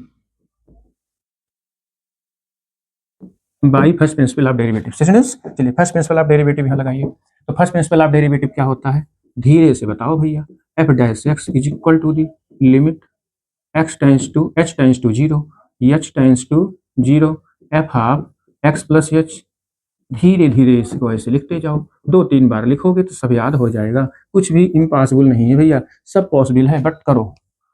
चलो देखो ये हो गया, वैल्यू रख दीजिए। कहोगे सर वैल्यू कैसे रखा जाए, वैल्यू रखने में कोई दिक्कत नहीं, वैल्यू रख दीजिए, कैलकुलेशन थोड़ा लेंदी हो सकता है बट क्वेश्चन देखते रहिए आप ध्यान से। x + h इसकी वैल्यू रखिए, इसको मल्टीप्लाई करके मैं रखता हूँ 2x + 2h + 3/x + h + 2 minus f(x) की वैल्यू रख दीजिए, f(x) की वैल्यू कितनी है 2x + 3 है, और नीचे है डिनोमिनेटर में x - 2 है, इसका होल अपान क्या है, होल अपान h है। कहोगे जी सर, चलो कैलकुलेशन में आप फास्ट तो हो ही, कैलकुलेशन में कोई दिक्कत नहीं, कहोगे सर कैलकुलेशन तो एकदम हलवा होता है, भाई कॉन्सेप्ट समझ जाइए, कैलकुलेशन तो आप पर डिपेंड करता है भैया, भाई कैलकुलेशन तो आप पर डिपेंड करता है ना, केवल मेथड समझ जाइए, कॉन्सेप्ट समझ जाइए, किसी क्वेश्चन को सॉल्व करने का मेन यही होता है, मेन यही होता है कॉन्सेप्ट। अगर कॉन्सेप्ट समझ गए हैं तो कैलकुलेशन आपके बस में है, आपके हाथ में है, डिपेंड करता है आप पर। चलो इसको मल्टीप्लाई करो 1 बाई 1, ठीक, इसको इसमें मल्टीप्लाई करो। तो देखिए 2x से मैं करता हूँ 2x स्क्वायर, 2x से 2 में 4x, 2h का इसमें x में प्लस 2hx, ध्यान से देखिएगा भैया 2hx, 2h का 2 में माइनस 4h, अभी 3 का बचा है, अब 3 से करिए प्लस 3x माइनस 6, ये तो हो गया। अब ध्यान, अब इसको इसमें मल्टीप्लाई करो, लेकिन एक चीज का ध्यान रखना, बीच में माइनस है, माइनस सारे साइन को अंदर के सारे साइन को माइनस कर देगा, चेंज कर देगा। चलो x का 2x में करिए, कितना आएगा 2x स्क्वायर, x का 3 में करो कितना आएगा माइनस 3x, क्योंकि आगे माइनस लगा है। h का 2x में करिए 1 बाई 1 ऐसे माइनस 2xh, माइनस 2xh, फिर x का 3 में, h का 3 में करिए, h का 3 में करिए तो कितना आएगा 3h आएगा। अभी 2 से बाकी है, अब 2 से कर दो, इसको और स्टार्ट कर दे रहा हूँ, 2 से करो, 2 से करो तो कितना आएगा माइनस 4x आएगा, और 2 का 3 में करो तो कितना आएगा माइनस 6 आएगा। बस दिख रहा भैया, कंप्लीट क्वेश्चन दिख रहा है कि नहीं, और छोटा कर दो, और दिख रहा है पूरा स्टूडेंट्स, चलो दिख रहा है, ठीक, अच्छी बात है। हाँ चलो, नहीं तो मुझे नीचे लिखना पड़ेगा भाई, नहीं तो नीचे लिखना पड़ेगा, इसके नीचे बीटा पे। तो यहाँ देखो एलसीएम कितना है, एलसीएम एच है, और क्या है एक्स प्लस एच है।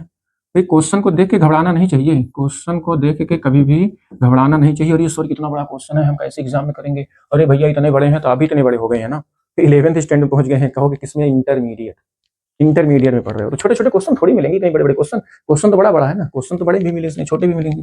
तो ठीक है, एक पेशेंस रख के क्वेश्चन को 1 बाई 1 स्टेप टू स्टेप आप धीरे धीरे सॉल्व करते चलिएगा, ठीक है, सॉल्व करते चलिएगा। यहाँ पे तो है माइनस, यहाँ पे है माइनस, आपने भी नहीं बताया। यहाँ पर मुझे ऐसा लगा यहाँ पर माइनस है, क्योंकि यहाँ एलसीएम जब लिया तभी मुझे लगा यहाँ माइनस है, यहू माइनस कर दो।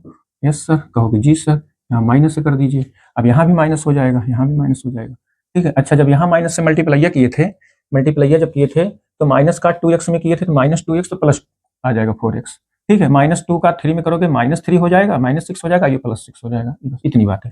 काट डालो, देखो कुछ कट उठ रहा है, 2x स्क्वायर 2x स्क्वायर गायब, इसीलिए तो मैंने कहा ऐसे माइनस 4x प्लस 4x, देखिए जितना बड़ा था उतना छोटा हो रहा है, 2xh प्लस माइनस कैंसिल। और बताओ भैया, माइनस 6 प्लस 6 ये भी गायब हो गया, और 3x प्लस 3x माइनस ये भी गायब हो गया, ठीक है। बस 3h,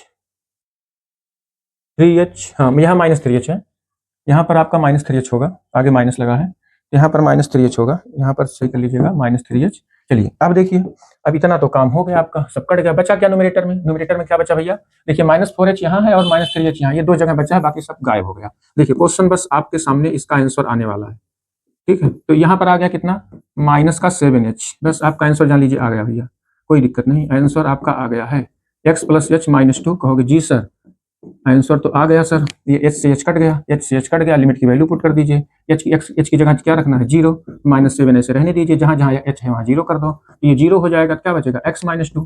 भैया यहाँ तो h ही नहीं है, x माइनस 2, ये आंसर कितना आ गया भैया, माइनस 7 बाई आ गया, माइनस 7 बाई x माइनस 2 का होल स्क्वायर, यही आपका आंसर होगा, means this is the derivative of the given function students.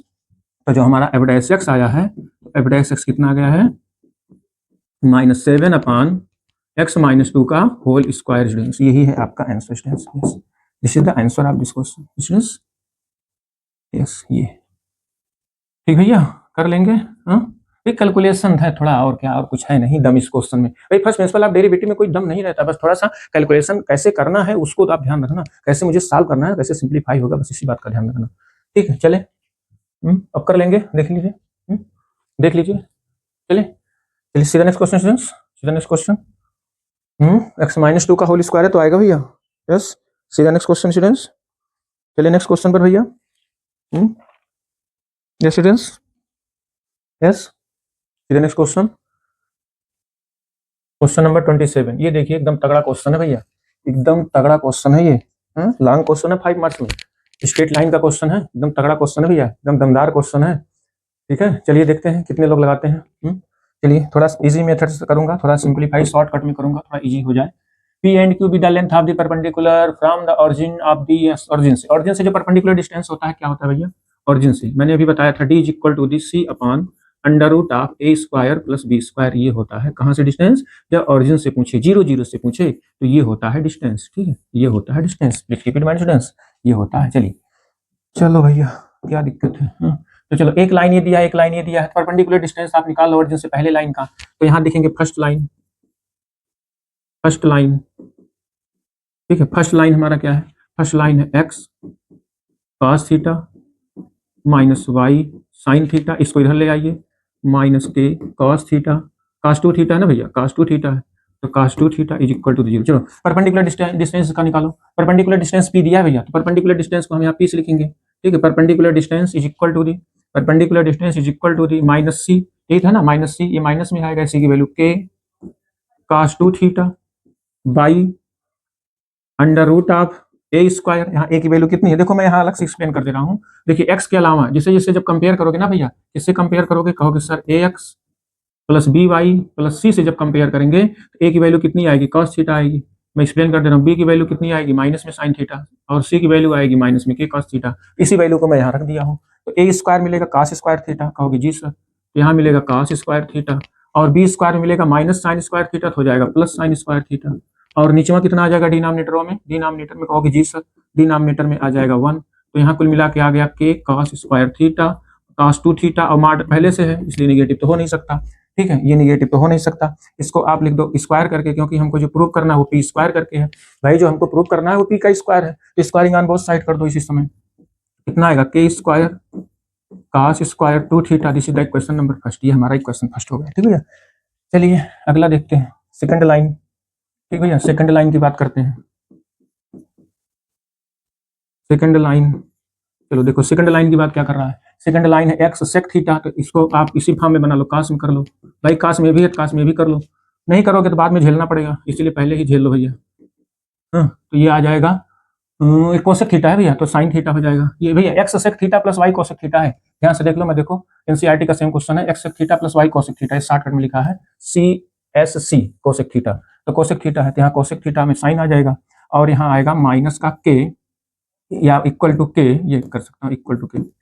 थोड़ा इसको सिंप्लीफाई कर लो भैया एलसीएम लेकर के, तो कितना आएगा x sine theta plus y cos theta, इसका एलसीएम जब इधर भेजेंगे तो आएगा के साइन थीटा कॉस थीटा, ये बात आ जाएगा। अब राइट साइड में जरा इसके पहले वाले में देखिए, इसमें क्या है कॉस 2 थीटा है, इसमें कॉस थीटा है, मतलब एंगल एक्स जैसा बना दो भैया, एंगल एक जैसा, जैसे इसमें 2 थीटा है ना, इसमें भी 2 थीटा कर दो भाई, उसमें 2 थीटा है इसमें भी 2 थीटा कर दो, कहोगे सर कैसे कर दें इसको 2 theta sine theta cos theta को कैसे 2 थीटा कर दें, कैसे कर दें, ठीक है बताओ how you can do, how you can do 2 theta students, 2 से मल्टीप्लाई डिवाइड कर दो, कहो अरे जी सर इसको मैं तो सोच ही नहीं पाया, आप यूँ कहोगे सर मैं तो इतनी बात सोच ही नहीं पाया, तो 2 से डिवाइड कर दें 2 से मल्टीप्लाई कर दें, 2 से हमने डिवाइड कर दिया और 2 से मल्टीप्लाई कर दिया, ठीक है। तो ये आ गया कितना, ये आ गया कहोगे सर ये तो आपने बना दिया, तो क्या आ गया a/2 साइन 2 थीटा, ठीक है भैया, a/2 साइन थीटा। स्टूडेंट्स समझ गए भैया, बताइए समझ गए कि नहीं समझे। चलो इसको अब इधर ले आओ, माइनस में कर दो, तो आप जब इधर ले आएंगे तो आपका एक लाइन जो बनेगा वो एकदम स्टैंडर्ड बनेगा, x cos theta x sine theta, ठीक है, x sine theta plus y cos theta minus k/2 sine 2 theta भैया, k/2 sine 2 theta is equal to 0। ये अब आपका लाइन बन गया, स्टैंडर्ड लाइन बन गया भैया, एकदम आपका वही line ax plus b y plus c form का बन गया, एंगल भी सेम उसी के जैसा बन गया। तो परपेंडिकुलर डिस्टेंस निकाल लो, तो लिखोगे परपेंडिकुलर डिस्टेंस फ्रॉम 0 0 डिस्टेंस। तो चलो इसका डिस्टेंस कितना दिया है, क्यू दिया है, हाँ पी और क्यू दिया था ना, देख लो पी और क्यू दिया था ना, पी है और दूसरे का क्यू है, चलो क्यू है तो क्यू निकाल लो, कहोगे sir mod of minus k/2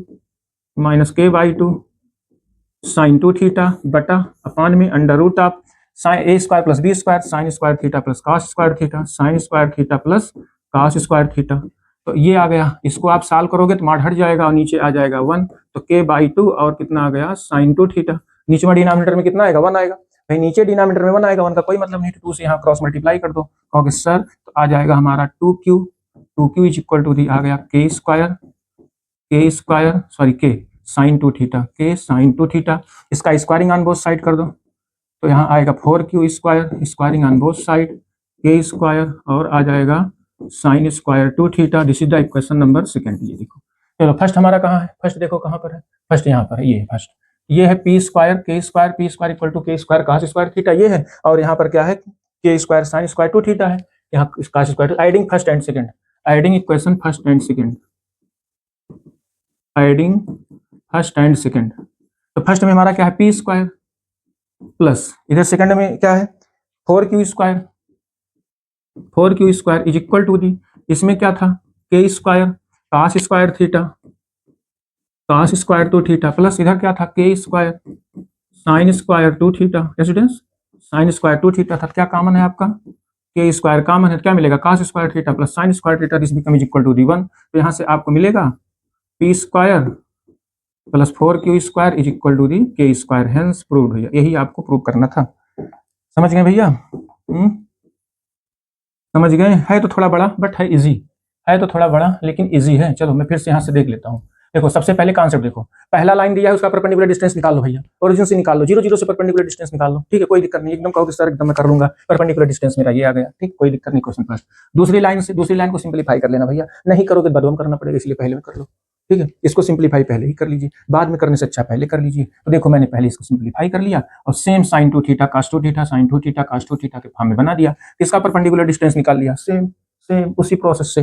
तो ये आ गया कि sign two theta squaring on both side कर दिया 4q स्क्वायर आ गया और यहाँ पर हमारा कितना था ये देखिए p square plus 4q square. तो p square plus 4q square दोनों को हमने ऐड कर दिया ये कॉमन आ गया ये कॉमन आ गया के स्क्वायर आ गया इसकी वैल्यू 1 का square theta sine square theta 1।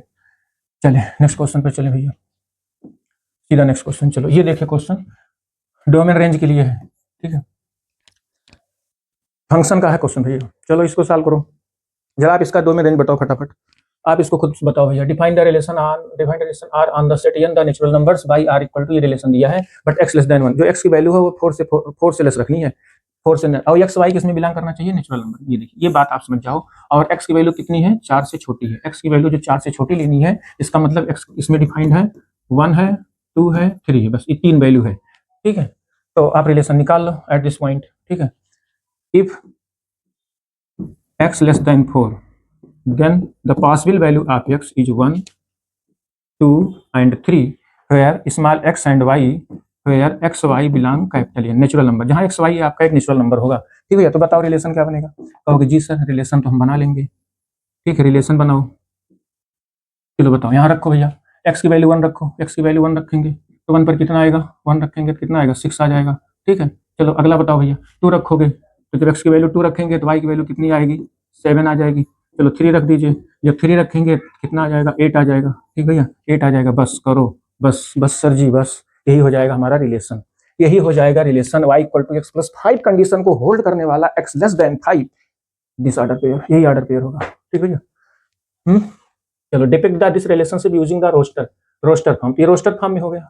Depict the relationship using the and arrow diagram में बनाना है मतलब एक कंडीशन ही हो गया। पहले आंसर का जवाब हमारा हो गया ठीक है ये रोस्टर फॉर्म में हो गया this is the roster form ठीक है ये हमारा पहला आंसर आ गया।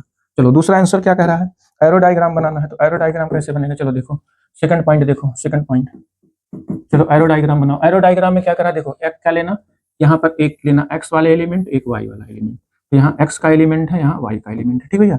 अब x में आप क्या ले रहे हो x के एलिमेंट क्या क्या है x के एलिमेंट कहोगे सर जी 1 2 3 है। अच्छा 1 पे कितना आया था 1 पे कितना आया था 6 आया था तो 1 किससे कनेक्ट हो रहा है 1 कनेक्ट हो रहा है 6 से 2 किसके साथ कनेक्ट हो रहा है 7 से 3 किसके साथ कनेक्ट हो रहा है 8 से ठीक है। तो इसका मतलब इसको एरो से कैसे दिखाएंगे इसको एरो से हम दिखा सकते हैं 1 का 6 पे 2 का 7 से 3 का 8 से ठीक ऐसे दिखा सकते हैं। स्टूडेंट्स कहोगे जी सर समझ में आ गया। तो एरो डायग्राम बनाने को आएगा आप ऐसे बना लीजिएगा x एक x के लिए एक सेट बना लीजिएगा ठीक है वेन डायग्राम एक y के लिए बना लीजिएगा 2 सेट x y बना के उस पर आप मैपिंग करा दीजिएगा किससे किसका इमेज बन रहा है 1 का इमेज 6 है 2 का इमेज 7 है 3 का इमेज 8 है ठीक। और ये इसका 1 2 3 is the pre image and 6 7 8 is the image of this 1 2 3 का ये इमेज है और 1 2 3 इसका ये प्री इमेज है। Please keep it mind students ठीक है। चलो दूसरा हो गया तीसरा क्या पूछ रहा है write down the domain range बताना है। चलो थर्ड देखो डोमेन तो कहोगे जी सर डोमेन बताओ क्या होगा कहोगे सर ये सब तो हलवा है डोमेन ऑफ आर जब रिलेशन का निकालिएगा आर लिखिएगा जब फंक्शन का लिखिएगा तब लिखिएगा ठीक। इसका डोमेन कितना हो जाएगा 1 2 3 इज द डोमेन ठीक है। चलो फोर वाला देखो रेंज क्या first element of an order pair the first element of an order pair in the given relation is called the domain this is the definition of the domain in the relation R, ठीक है। तो कोई relation अगर are दिया है तो उसका ये डिफिनेशन है, the first element of an order pair is called the domain in the relation. तो रिलेशन में फर्स्ट ऑर्डर पेयर का जो पहला एलिमेंट है वही हमारा डोमेन होता है। यस, रेंज देखिए, range is the second element भैया, range is the second element. इसका रेंज सेकंड एलिमेंट क्या होगा, जल्दी बताओ भैया, रेंज इसका सेकंड एलिमेंट क्या होगा? सेकंड एलिमेंट कहोगे सर ये सब तो हम फटाफट कर लेंगे, अगर आ गया 6 7 8 हो जाएगा, 6 7 8 बस। बस इतना पूछ रखा था ना, बस ठीक है, ये इतना हमसे पूछ रखा था तो ये हमारा आंसर हो जाएगा। ठीक है, चले जा, चला जा नेक्स्ट क्वेश्चन भैया। नेक्स्ट क्वेश्चन की तरफ बढ़े, जैसा आप कहें, जैसा आप कहें नेक्स्ट क्वेश्चन की तरफ बढ़ा जाए। स्टूडेंट्स चलिए सीधा नेक्स्ट क्वेश्चन, टाइम को वेस्ट ना करते हुए स्पीड से लगाते रहिए। चलिए देखिए ट्रिग्नोमेट्री का क्वेश्चन भैया, ट्रिग्नोमेट्री का क्वेश्चन है, if the arc of the same length in the circle subtend angle 60 degree, 60 degree, same length, arc length जो है वो सेम 60, ये बना रहे हैं same, subtend angle 60 degree and 75 degree respectively, मतलब उसका आर्क लेंथ सेम है। आर्क लेंथ सेम होने वाला, सर्कल छोटा बड़ा है भाई, सर्कल छोटा बड़ा होगा, सर्कल छोटा बड़ा होगा तभी तो ये एंगल डिफरेंट बनेगा, लेकिन आर्क लेंथ सेम बोला है। उसका जो आर्क लेंथ कट रहा है ना वो सर्कुलर में आर्क लेंथ आप जानते हो, इसलिए यू नो आर्क लेंथ क्या है, वो सेम है, बट एंगल हमारा क्या है, डिफरेंट है। तो आप पहले दोनों सर्कल के लिए आप एंगल निकाल लो रेडियन में, उसके बाद लेंथ निकाल लेंगे। ठीक है, तो यहाँ आपका दिया है θ1 is equal to the 60 degree, इसको रेडियन बना दो। कहोगे सर इसका रेडियन तो π/3 होगा। यस, π/180 से मल्टीप्लाई कर दो भैया, डिग्री से रेडियन बनाने के लिए π/180 से मल्टीप्लाई कर दीजिए ना स्टूडेंट्स, π/180 से मल्टीप्लाई कर दीजिए, रेडियन बन जाएगा। एंड θ2 एंगल 75 डिग्री है, इसको बना दो भैया, इसको तो बनाना पड़ेगा कि डायरेक्ट लिख दे हम, π/180 15 से काट दो, 15 5 जा तो आ गया 5π/12, ये आ गया हमारा θ2 आ गया। ठीक भैया, अच्छा चलो इतनी बात तो आप समझ गए। अब एक चीज बताओ, कह रहा आर्क लेंथ सेम है भैया, आर्क लेंथ सेम है, यहाँ लिखोगे but L1 is equal to the L2। अगर आर्क लेंथ को हम L1 माने, भाई देखो एक सर्कल है ना, ऐसे सर्कल है, यहाँ से जो एंगल बना रहा है यही आर्क लेंथ है, ये आर्क लेंथ है, यही आर्क लेंथ है, ये आर्क लेंथ है, यही आर्क लेंथ है। ठीक है, इतना जो ये लेंथ है ना यही आर्क लेंथ है, ये देखो यही आर्क लेंथ है, ये कह रहा आर्क लेंथ है, तो पहले का लेंथ L1 और दूसरे का भी ऐसे सर्कल बनेगा L2, ये कह रहा दोनों हमारा सेम है, दोनों सेम है। अच्छा L इक्वल टू होता क्या है, arc length is equal to the, आपने पढ़ा होगा L इक्वल टू क्या होता है, आर थीटा। ठीक है, L इक्वल टू क्या होता है, r theta, you know that students. Yes, तो L1 इक्वल टू क्या होगा भैया, R1 θ1 होगा, और L2 इक्वल टू क्या बन जाएगा दूसरे के लिए, R2 θ2 होगा। भाई L equal to r theta रखेगा ना, L equal to r theta सहित रखेंगे ना, तो R1 θ1 R2 θ2 हो जाएगा, पहले दूसरे के लिए अलग अलग। ठीक है, तो हमको रेशियो किसका निकालना है, R1/R2 का, दोनों के रेडियस का रेशियो निकालना है। R1/R2 इज इक्वल टू दी θ2/θ1, यहाँ वैल्यू पुट कर दीजिए। θ2 की वैल्यू कितनी है, 5π/12 है, बाई अगला कितना है 5π/3 है, तो पाई से पाई कट गया, ये 3 4 जा कट गया, तो मेरा रेशियो कितना आया, R1 रेशियो R2 जो आ गया वो 5 रेशियो कितना आ गया, 4 आ गया भैया। 5/4 is the ratio R1 and R2, the ratio is 5/5, 5/4, ये हो गया इसका रेशियो। आपका भी आया होगा भैया, 5/4 ही आया होगा आपका भी। देखिए क्या स्टूडेंट्स, एनी डाउट, 5/4, ठीक है, 5 ऊपर है, ये 4 है। ठीक है, चलिए नेक्स्ट क्वेश्चन पर। ठीक भैया कर लेंगे ना, यस बताओ भैया, कर सकते हो आप क्वेश्चन को, एग्जाम में आने पर कर लेंगे ना, यस स्टूडेंट्स बताइए, थोड़ा कॉन्फिडेंस बढ़ाओ यार, कॉन्फिडेंस बढ़ाओ, कॉन्फिडेंस रहेगा ना तभी आप क्वेश्चन, कहते हैं कॉन्फिडेंस अगर सही है, कॉन्फिडेंस आपका बना है, एकदम कॉन्फिडेंस है, तो कहते हैं ना कम पढ़ने वाले भी अच्छा से अच्छा पेपर कर लेते हैं, इनकी तैयारी कम है ना उनका भी पेपर बहुत अच्छा हो जाता है, बट कॉन्फिडेंस अब कितना भी पढ़े क्यों ना हो, और कॉन्फिडेंस में डाउट है यार, कॉन्फिडेंस मेरा बन नहीं रहा है, कैसे क्या करना है, कैसे, तो पेपर गड़बड़ा जाता है ना थोड़ा, इसलिए कॉन्फिडेंस आप बनाओ, तो मैं करके आऊंगा, I can do students, I can do and gain 100% mark students, ये टारगेट बनाओ स्टूडेंट्स। चलिए let us go next question, question number 30। चलिए ये देखिए क्वेश्चन दमदार आया है, क्योंकि एक स्टूडेंट का कमेंट था सर इसमें आप थोड़ा इसका क्वेश्चन बता दीजिए अंडर रूट वाला, जबकि मैं अंडर रूट वाले क्वेश्चन को अलग से बताया हूँ। ठीक है, अंडर रूट के क्वेश्चन का डोमेन रेंज निकालना मैं पहले से बताया हूँ, मैंने सोचा फिर एक बार रिवाइज कर दूं, ताजा हो जाए। तो देखिए इसका डोमेन रेंज बताना भैया, तो मैं थोड़ा इसको शॉर्ट फॉर्म में बताऊंगा, और डिटेल नहीं बताने वाला भैया, डिटेल आप करना थोड़ा। देखो पहला मैं लेता हूँ, पहला ले लेता हूँ, देखो f(x) इज इक्वल टू कितना है, अंडर रूट ऑफ x² -4। बताओ ये फंक्शन हमारा कब डिफाइंड होगा भाई, डोमेन का मतलब all the value pass, all possible value of x, all possible value of x which are satisfied the given condition, given function जो इसको सैटिस्फाइड करे। अब बताओ एक्स की वैल्यू तो यहाँ पर जो अंडर रूट के अंदर है निगेटिव तो हो नहीं सकता भाई, निगेटिव तो हो नहीं सकता। कहोगे क्यों सर, क्यों नहीं निगेटिव? क्योंकि निगेटिव होने पर इमेजिनरी वैल्यू दे देगा भाई, इमेजिनरी रियल वैल्यू आएगा ही नहीं। तो ये रियल वैल्यू के लिए फाइंड आउट किया जाता है भाई, डोमेन रेंज रियल वैल्यू के लिए फाइंड आउट होता है। तो यहाँ आप लिखोगे एक लाइन, धीरे से ऐसे एक लाइन लिखोगे, F since F of x is defined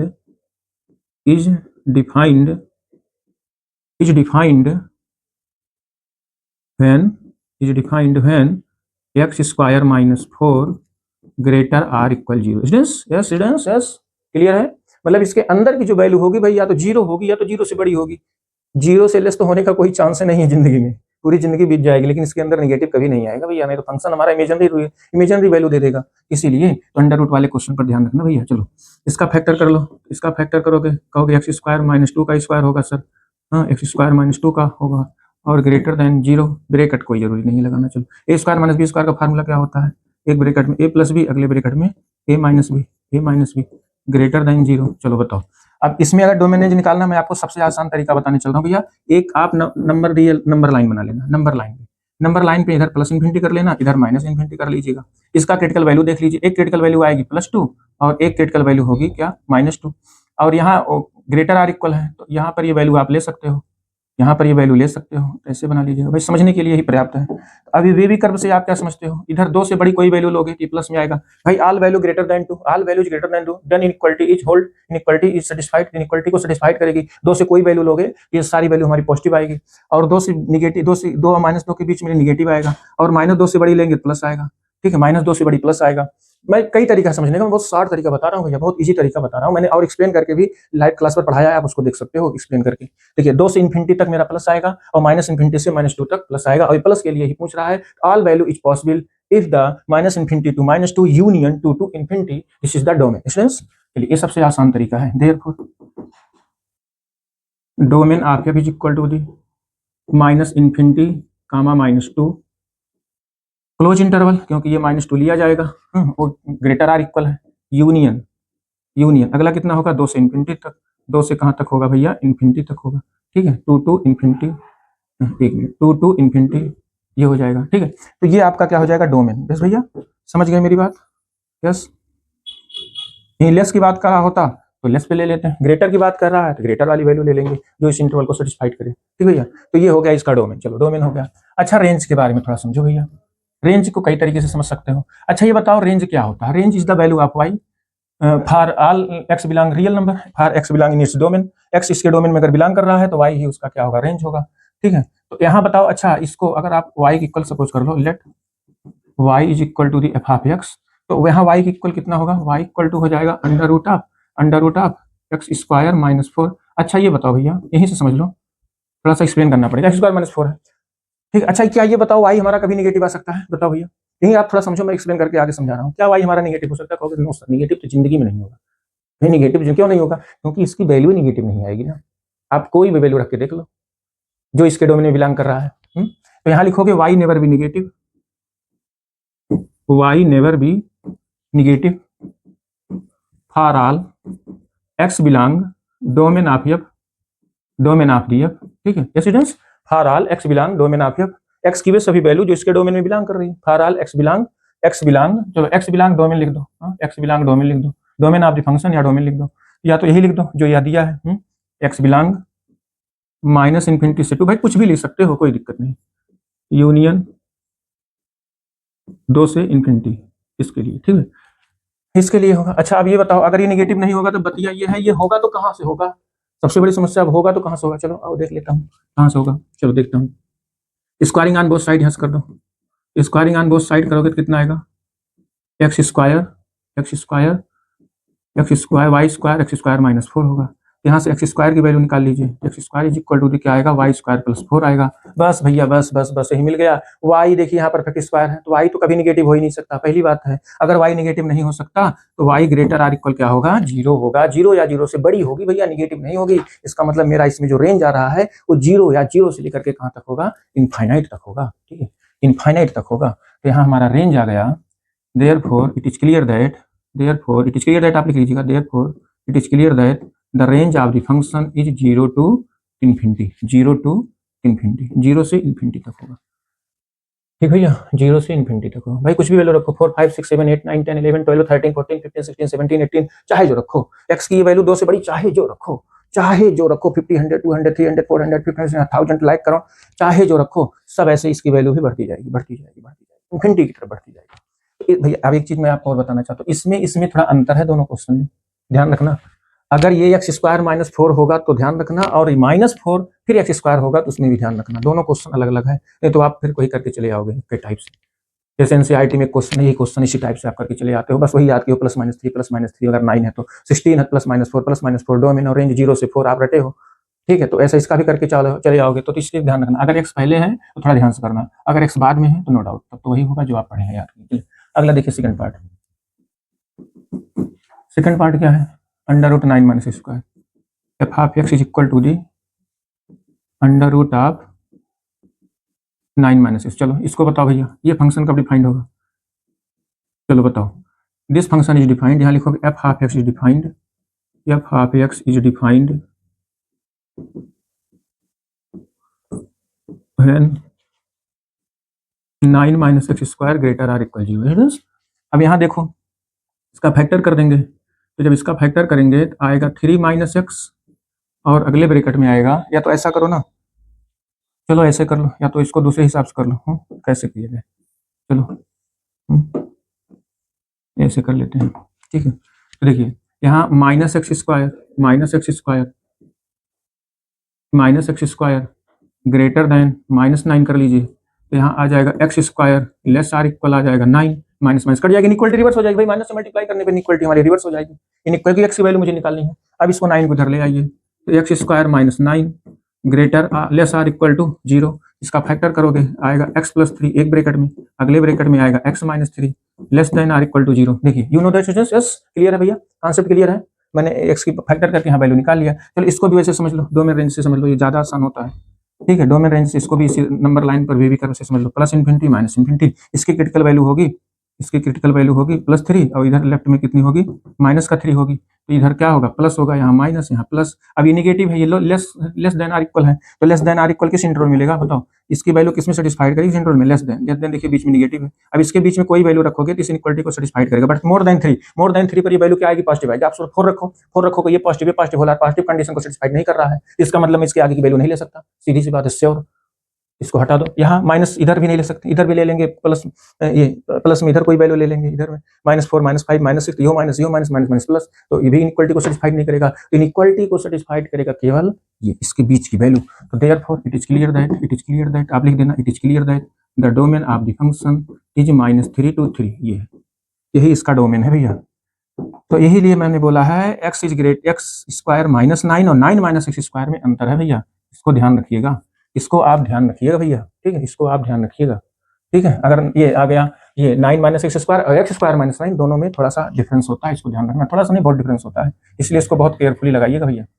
चलिए रेंज की बात करता हूँ, रेंज है, इसको y इक्वल टू दी मान लो, range equal to y equal to f of x, ठीक है। तो अच्छा ये बताओ, यहाँ पर भी वही बतिया कहोगे, y equal to the √9 - x², 9 - x², squaring on both side कर दो, y² is equal to the 9 - x², यहाँ से लिख सकते हो x² is equal to the 9 - x², और x की वैल्यू निकला लो, ये आ जाएगा, हाँ तो भैया ये आ जाएगा, यस यस कहोगे जी सर ये आ जाएगा। अच्छा बताओ ये कब डिफाइंड होगा, अंडर रूट यहाँ स्क्वायर हटा दो, ये कहोगे सर ये डिफाइंड होगा जब 9 - y² ग्रेटर आर इक्वल 0 होगा।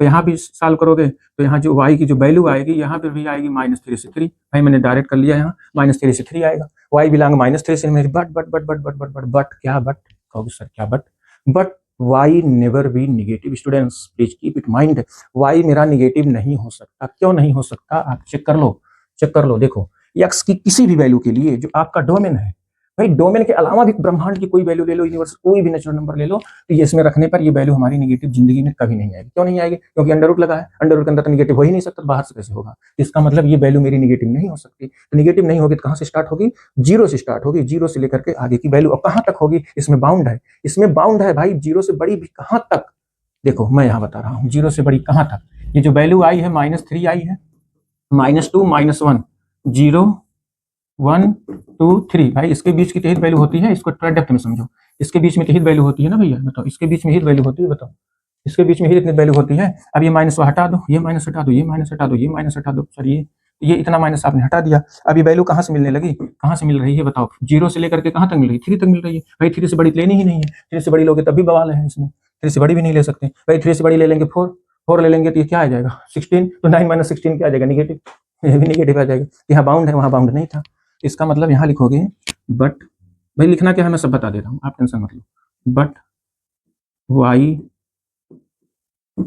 Never be negative for all x belong domain of f, ठीक है, डोमेन ऑफ f। इसके लिए निगेटिव नहीं हो सकती, क्या वही इंटरवल लिख लो, for all x belong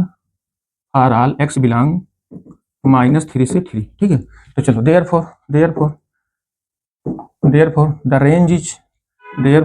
the range of the function is 0, 3, 0, 3, यही आंसर हो जाएगा भैया, यही आंसर हो जाएगा। चलिए बताइए, इतना समझ गए भैया? इतना समझ गए स्टूडेंट्स? इतना समझ गए भैया? बताइए, अगर इतना समझ गए हो तो आगे चलें। बताइए भैया, इतना समझ गए हो तो आगे चलें। चलिए देखिए, एक पार्ट और बचा है, थोड़ा ये एकदम हट के है, 1 अपान करके है। चलो इसको भी बता दे रहा हूँ मैं, इसको भी बता दे रहा हूँ। चलो 1 अपान 9 माइनस एक्स स्क्वायर है भैया, 1 अपान ये है f of x equal to third part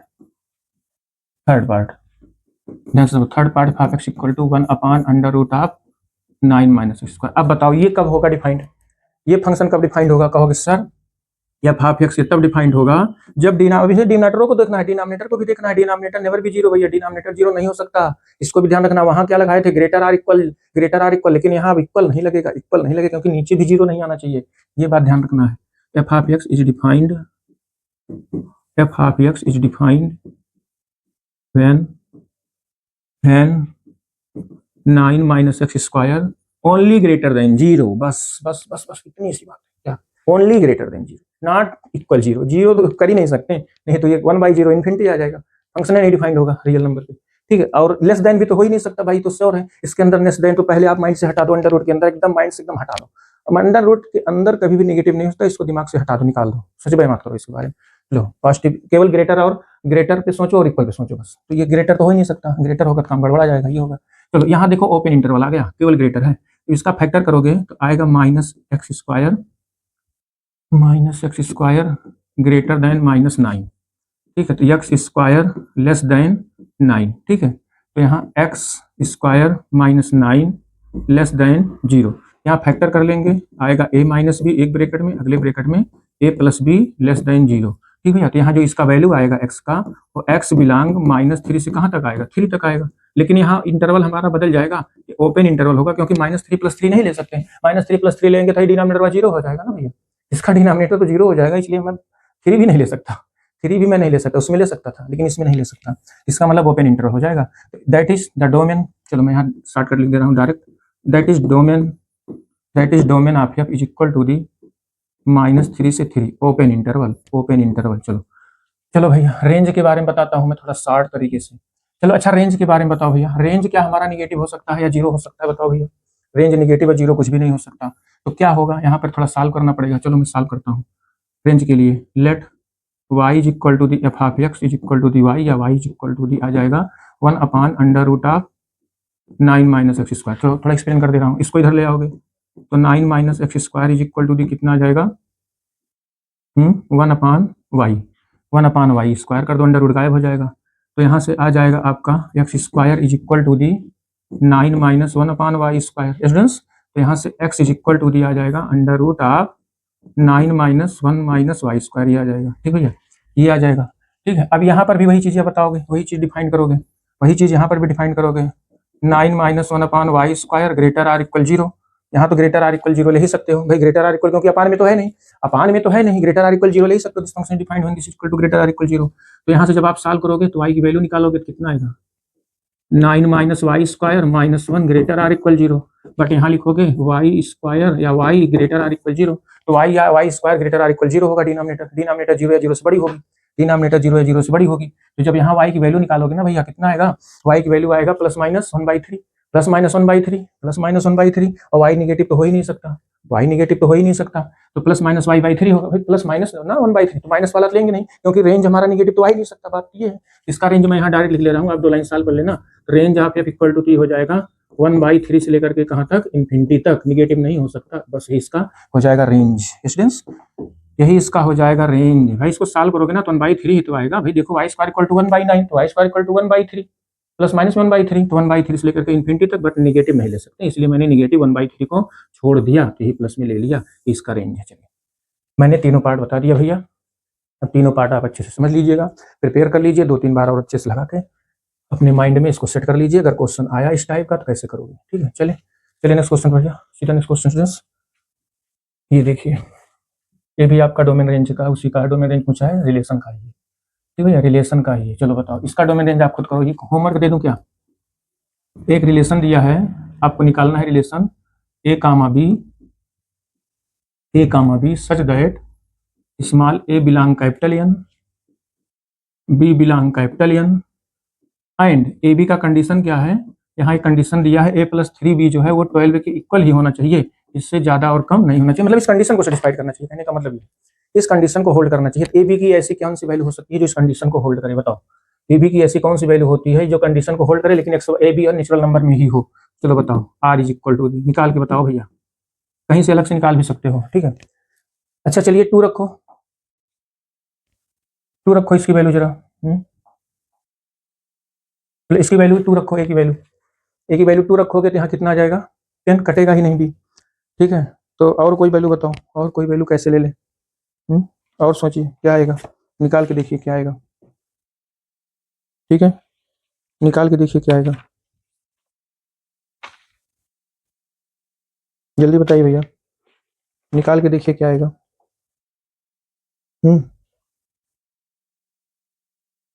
चलिए निकाल के देखिए क्या आएगा।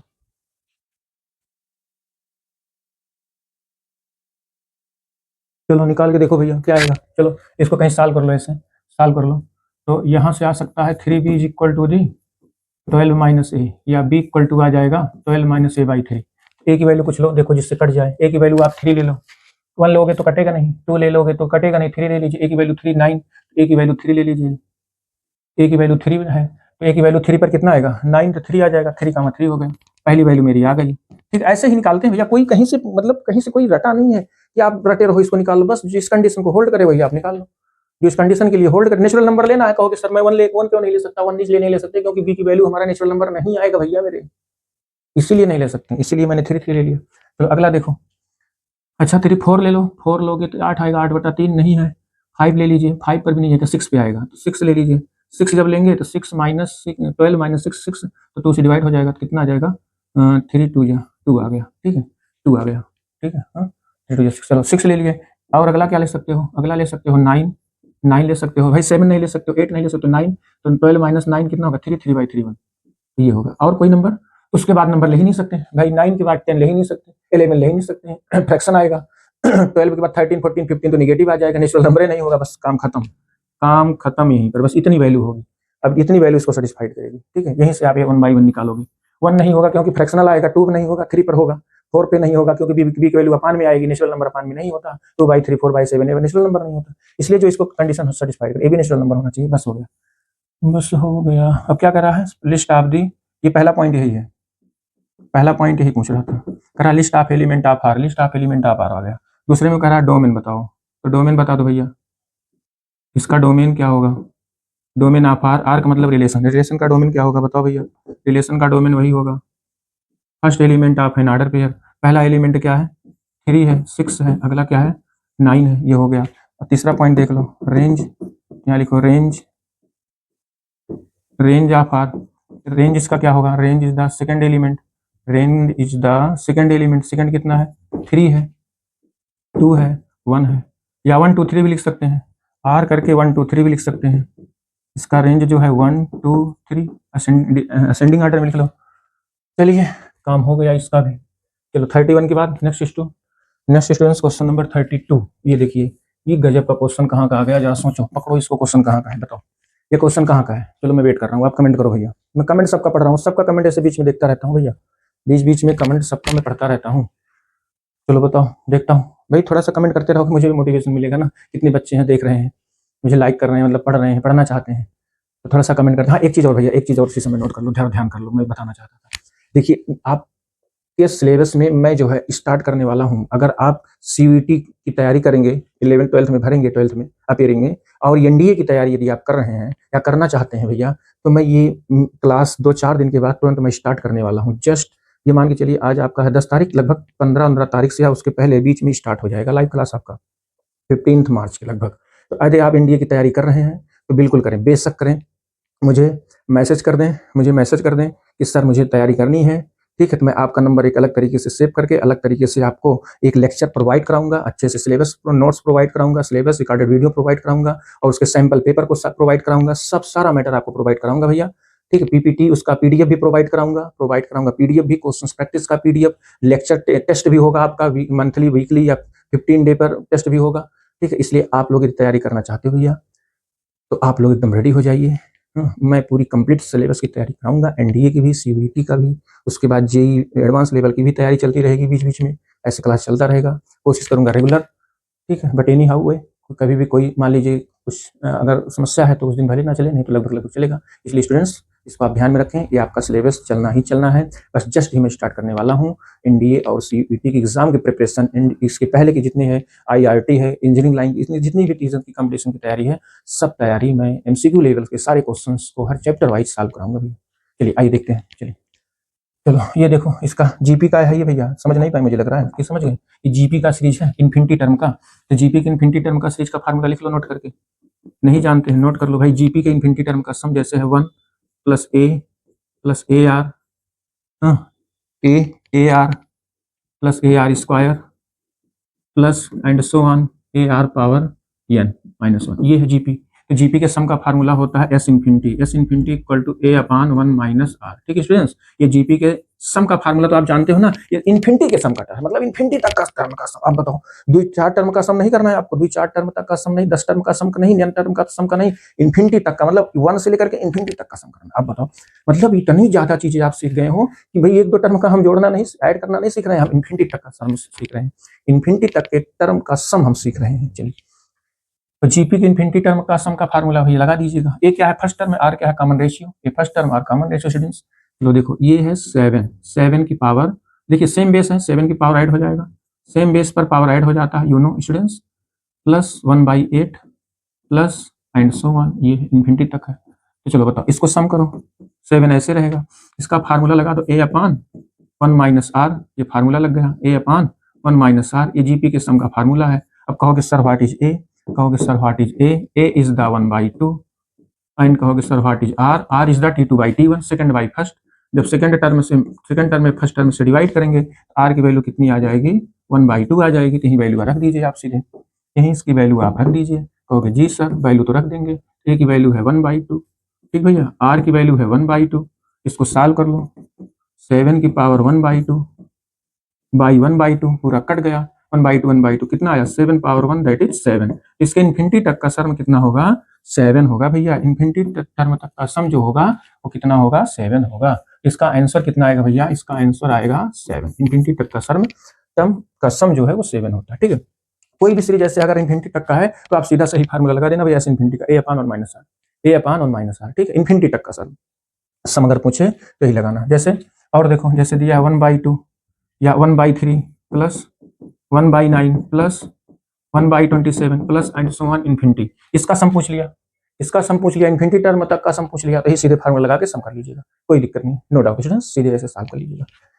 चलिए नेक्स्ट क्वेश्चन पर 33, ये देखिए 33 है, ये क्वेश्चन एकदम नया है, ये 4 साल या 5 साल पहले आया था पेपर में, 4 या 5 साल पहले आया था पेपर में, ये 4 साल हो गया, तब से नहीं अभी तक आया है। तो कर लेते हैं, कर लेते हैं, देखते हैं क्या आएगा, ठीक है। Let x equal to x that x plus 5 x minus 7 minus 5 equal to 4x minus 3 is T an empty set. क्या क्या रहा, क्या टी इम्पटी सेट है, क्या एक टी इम्पटी सेट है, जस्टिफाई योर आंसर, अपने आंसर को जस्टिफाई करिए, क्या टी इम्पटी सेट है। चलो चेक कर लेता हूँ टी इम्पटी सेट है कि नहीं।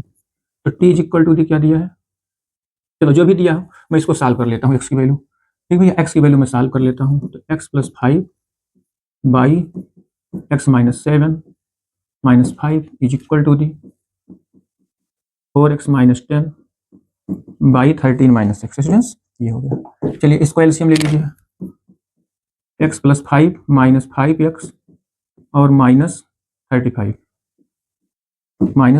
By x minus 7 is equal to the 4x minus 10 by 13 minus x. इसको सॉल्व करो भैया, इसको सॉल्व करेंगे कितना आएगा, -4x आएगा, यहाँ कितना आएगा -30 आएगा, -30 आएगा,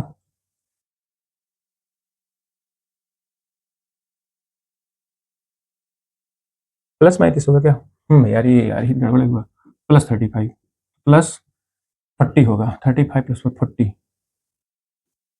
40,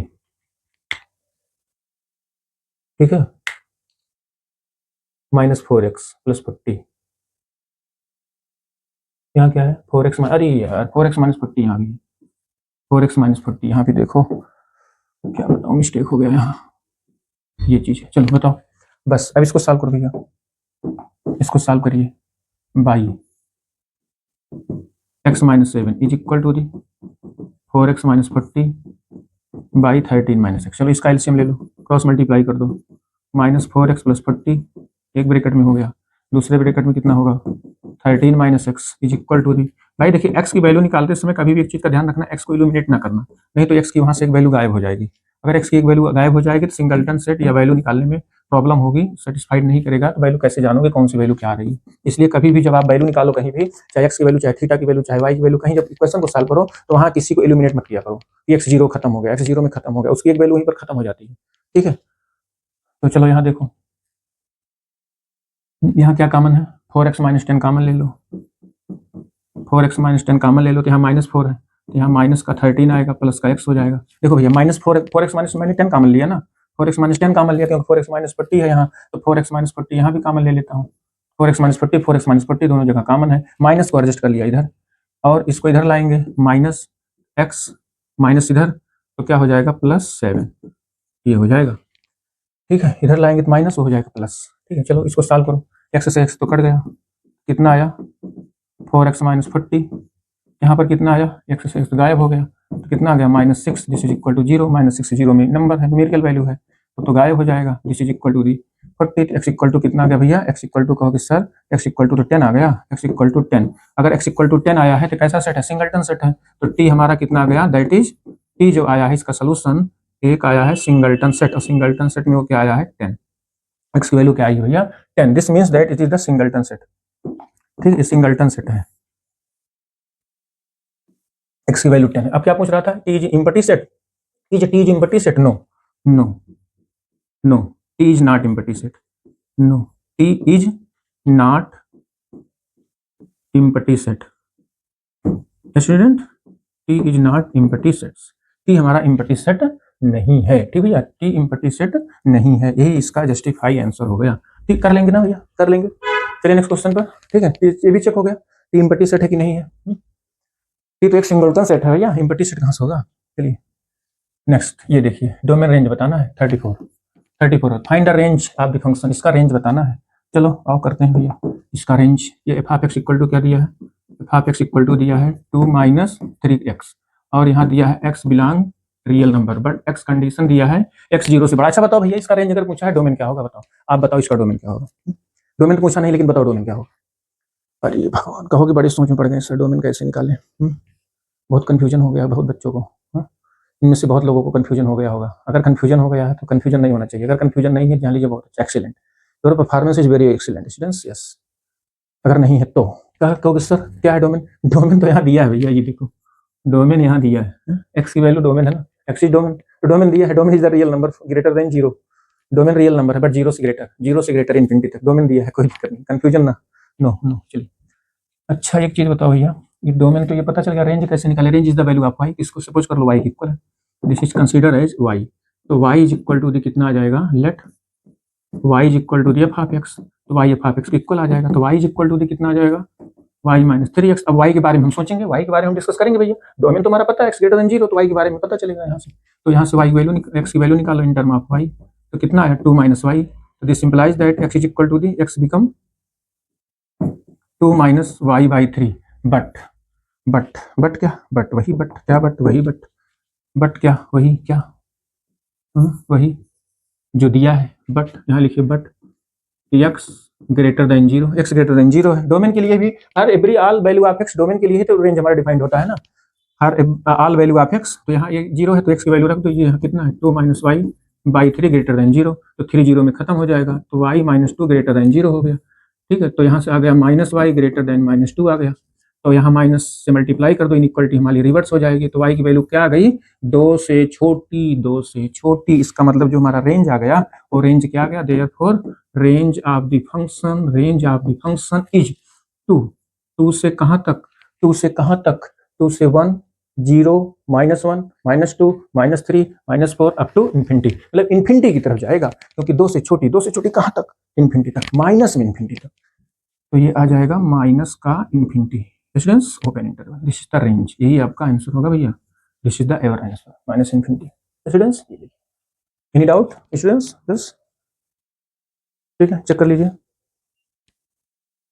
चेक कर लीजिए भैया। चलिए नेक्स्ट क्वेश्चन पे, चले भैया, आप जैसा कहें। अगर आप कहें तो चले, समझ गए हो तो चले, नहीं समझे हो तो फिर से मैं एक्सप्लेन कर दूं। बताइए भैया, बताइए आप लोग, क्लियर है? डोमेन रेंज है, क्लियर है?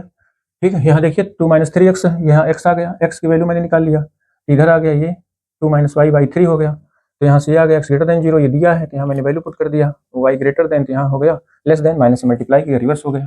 ठीक है, तो ये आंसर हो गया। चलिए नेक्स्ट क्वेश्चन पे 35, ये देखिए कुछ क्वेश्चन आपके इसमें से आ रहे हैं, how many word permutation combination का क्वेश्चन है। चलो इसको ध्यान से समझना भैया, इसको ध्यान से समझिएगा, इस चैप्टर को थोड़ा रिवाइज अच्छे से करिए। How many word can be made the letter of the word Monday assuming no letter is repeated, letter को रिपीट नहीं करना है। अच्छा चलो इसकी कहानी सुनो भैया, कह रहा मंडे, तो मंडे आप पहले लिख लो, मंडे। चलो बताओ भैया मंडे में कुल कितने लेटर हैं, ये पहले बताओ, मंडे में कुल कितने लेटर हैं बताओ भैया, पहले ये बात तो तय होना चाहिए, मंडे में कुल कितने लेटर हैं। हाँ, मंडे में किसमें क्या पहले पूछा है, 4 letter are use at a time. Monday में कहोगे सर सब कुल मिला के 6 लेटर हैं। ठीक है, 6 लेटर हैं, जिनमें से वावेल और कॉन्सोनेंट कितने कितने, ये भी बात स्पष्ट कर दीजिए इसी समय इस बात की भी डिस्कशन कर लो, वावेल कितने हैं, कॉन्सोनेंट कितने हैं। ठीक है, तो इसमें क्योंकि एक क्वेश्चन पूछा भी है ना वावेल और कॉन्सोनेंट के लिए, इसका वावेल कितना है बताओ, वावेल है 2, ओ और ए, 2 वावेल है। कॉन्सोनेंट कितने हो जाएंगे, 4 कॉन्सोनेंट हो जाएगा, तो कॉन्सोनेंट हो जाएगा इसके 4 कॉन्सोनेंट हो जाएगा। ठीक है भैया, 4 कॉन्सोनेंट हो जाएगा, कोई दिक्कत नहीं। अब जैसा क्वेश्चन कहेगा वैसा हम लोग सॉल्व करेंगे। आइए देखते हैं पहला पार्ट, चलो जी थोड़ी स्पीड से करते हैं। 4 letter are use at a time, तो इसमें टोटल नंबर ऑफ लेटर कितने भैया, टोटल नंबर ऑफ लेटर कितने हैं 6 हैं, और कितने लेटर लेकर के बनाने हैं 4 लेटर। भाई 4 letter taken at a time students, 4 letter taken at a time, मैं 4 लेटर लेके बना सकता हूँ, 4 लेटर लेके मुझे बनाना है कितने में से, आउट ऑफ 6 में से। एक अरेंजमेंट है, नॉट सिलेक्शन, सिलेक्शन का क्वेश्चन नहीं भैया, नहीं तो कॉम्बिनेशन परमुटेशन क्या लगाओगे। ये थोड़ा सा आपको डाउट होता है कहाँ परमुटेशन लगाना, कहाँ कॉम्बिनेशन लगाना है। जहाँ सिलेक्शन की बात हो, टीम की बात हो, चॉइसेस की बात हो, वहां आप कॉम्बिनेशन लगाएंगे, और जहां अरेंजमेंट की बात करें, ठीक है, अरेंजमेंट की बात करें और इस तरीके से क्वेश्चन को मैनेज करने की बात करें, तो वहां पर आप क्या करेंगे, परमुटेशन लगाएंगे। ठीक, इस वर्ड को ध्यान रखना। चलो तो यहाँ पर हमको क्या करना है, एट ए टाइम लेकर के उसको अरेंज करना है, नंबर को, अरेंजमेंट की बात कर रहा है, तो पहला पॉइंट लिखेंगे number of ways, total number of veg कितना होगा 6p4 स्टूडेंट्स, 6p4। भाई n में से r ले रहे हैं तो n pr होता है, n में से r taken r at a time, तो n pr होता है, तो यहाँ 6 में से r 4 ले रहे हैं, तो चलो इसको सॉल्व कर लो। फैक्टोरियल 6 बाई 6 - 4 ये तो होता है ना, n अपान n माइनस r, ये होगा। चलो इसको सॉल्व कर लो, 6 फैक्टोरियल बाई नीचे कितना आएगा 2, नीचे 2 फैक्टोरियल आएगा। चलो इसको सॉल्व करो, 6 × 5 × 4 × 3 × 2, बस स्टॉप कर दो, क्योंकि नीचे का 2 फैक्टोरियल इसी से कट जाएगा, 2 फैक्टोरियल कट के इसको गुणा कर लो, तो आएगा 360 वेज है इसका। टोटल नंबर ऑफ वेज कितना बनेगा भैया, 360 वेज बनेगा भैया, 360। ठीक है, 360 पहले क्वेश्चन का आंसर हो गया 360। चलिए बस समझ गए भैया, पहला पार्ट समझ गए। चलो सेकंड पार्ट समझाते हैं। सेकंड पार्ट में कह रहा है all letter use at a time, सब के सभी लेटर वाले लेना है। अब बताओ क्वेश्चन में कह रहा है अगर 6 लेटर है ना, 6 लेके बना दो, 6p6 या फैक्टोरियल 6, फिर n में से n लेकर बना रहे हैं, फैक्टोरियल होता है, यू नो स्टूडेंट्स, यस नहीं जानते जान लीजिए भैया। अगर टोटल ओवरऑल n में से n एलिमेंट लेके अरेंज करना है, फैक्टोरियल n तरीके से लिख सकते हैं, फैक्टोरियल n, और या तो NPN कर दो, ठीक है। If 4 letter use at a time, if all letters are used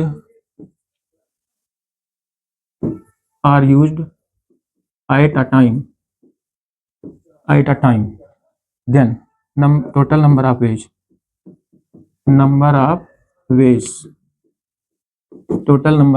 बताओ कितना होगा, 6p6 या फैक्टोरियल 6, मल्टीप्लाई कर लो, 6 into 5 into 4 into 3 into 2 into 1, 65432 तो आ जाएगा 720। देखो 6543 का मल्टीपल यहाँ किए ही थे, 2 और आ गया तो 2 से इसमें मल्टीप्लाई कर दो, कितना आ जाएगा 720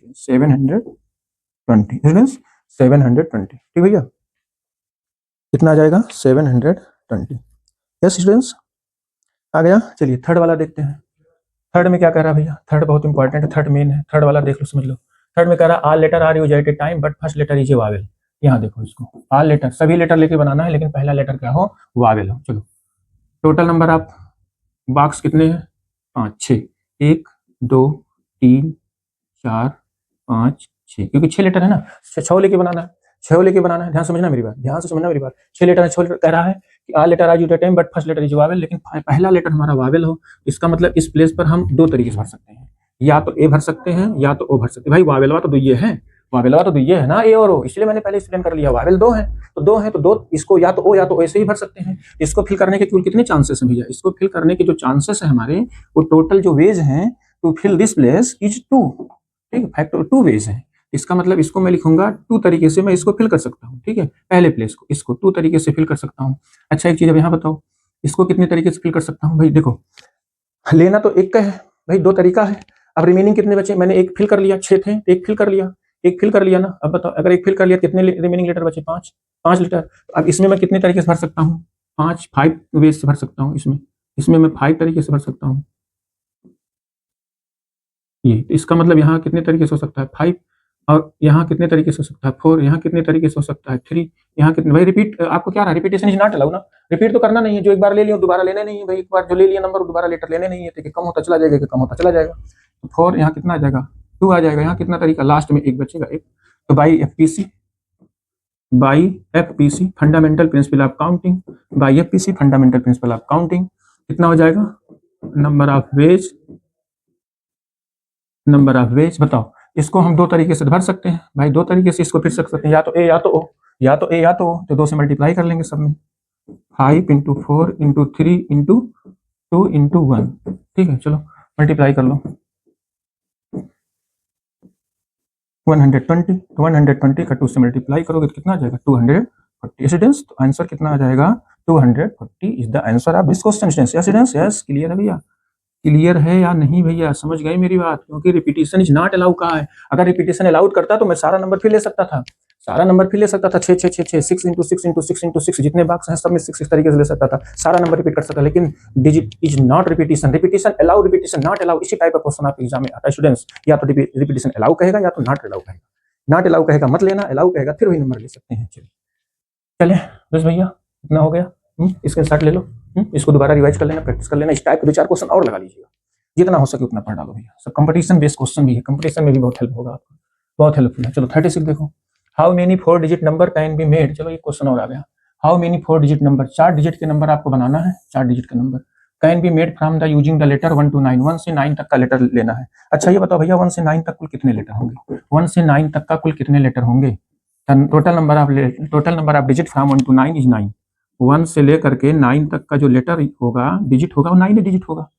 टोटल डिजिट कितने होंगे, 9 डिजिट्स होंगे भैया, टोटल डिजिट्स कितने होंगे, 9 डिजिट्स होंगे, टोटल हो गया। अच्छा repetition of digit is not allow, repetition digit allow ही नहीं है, मतलब रिपीट नहीं कर सकते। तो चलो बताओ, पहले एक ऐसे बना लो, ऐसे बना लो, कितने डिजिट के नंबर बनाने, 4 बॉक्स दे दो, 4 बॉक्स ऐसे बना लो, ठीक है। अब 4 बॉक्स आपने बना लिया, कह रहा रिपीटेशन इज नॉट अलाउ। अब बताओ पहले प्लेस को कितने, 9 डिजिट है भैया, 9 डिजिट है, तो यहाँ से अगर भरोगे पहले प्लेस को कितने तरीके से भर सकते हो बताओ, यहाँ से अगर भरोगे पहले प्लेस को कितने तरीके से भर सकते हो, 9 तरीके से। भैया 9 में से कोई ले सकते हो ना, 1 2 3 4 5 6 7 8 9, मतलब कोई एक नंबर ले सकते हो, 9 तरीका हो गया। आप मन कहे 1 ले लो या 2 ले लो या 3 ले लो या 4 ले लो, 5 ले लो, 6 ले लो, कुछ भी ले लो, 1 से 9 तक कुछ भी ले लो, लेकिन इससे ज्यादा मत लेना भैया, ठीक है, एक कंडीशन बनाया है, ठीक है, 1 से 9 तक ही लेना है, तो 9 तरीका। अब 9 तरीका ले ली, मान लो एक कोई ले लिए, एक ठू आपने लेके भर दिया, अब बताओ रिमेनिंग कितना बचा? यस, रिमेनिंग कहोगे सर 8 बचा, तो अगले प्लेस में मैं 8 तरीके से भर सकता हूँ। कहोगे यस सर, एक कम हो गया, भाई रिपीट तो करना नहीं, फिर वही लेटर फिर लेना नहीं है, जो गया वो गया, जो गया वो गया जिंदगी से। ठीक है, ये कितना है, इसको कितने तरीके से लिख सकते हैं? 7, एक और कम हो जाएगा, इसको कितने तरीके से, एक और कम हो जाएगा, 6। स्टूडेंट्स आप कहोगे सर क्वेश्चन तो बड़ा दमदार था, मैं तो समझ गया, देखने में कठिन लग रहा था लेकिन लगाने में आसान हो गया, तो क्या लिखेंगे? So by FPC, fundamental principle of counting है भैया, फंडामेंटल प्रिंसिपल ऑफ काउंटिंग दो होता है, एक मल्टीप्लीकेशन एक एडिशन, यहाँ मल्टीप्लीकेशन एंड है ना, एंड है इसलिए मल्टीप्लीकेशन लगेगा, सब and and and 9 and 8 9 and 7 and 6, total number of veg, total number of wage is equal to the 9 into 8 into 7 into 6, multiply कर लो, मल्टीप्लाई करके बताओ भैया।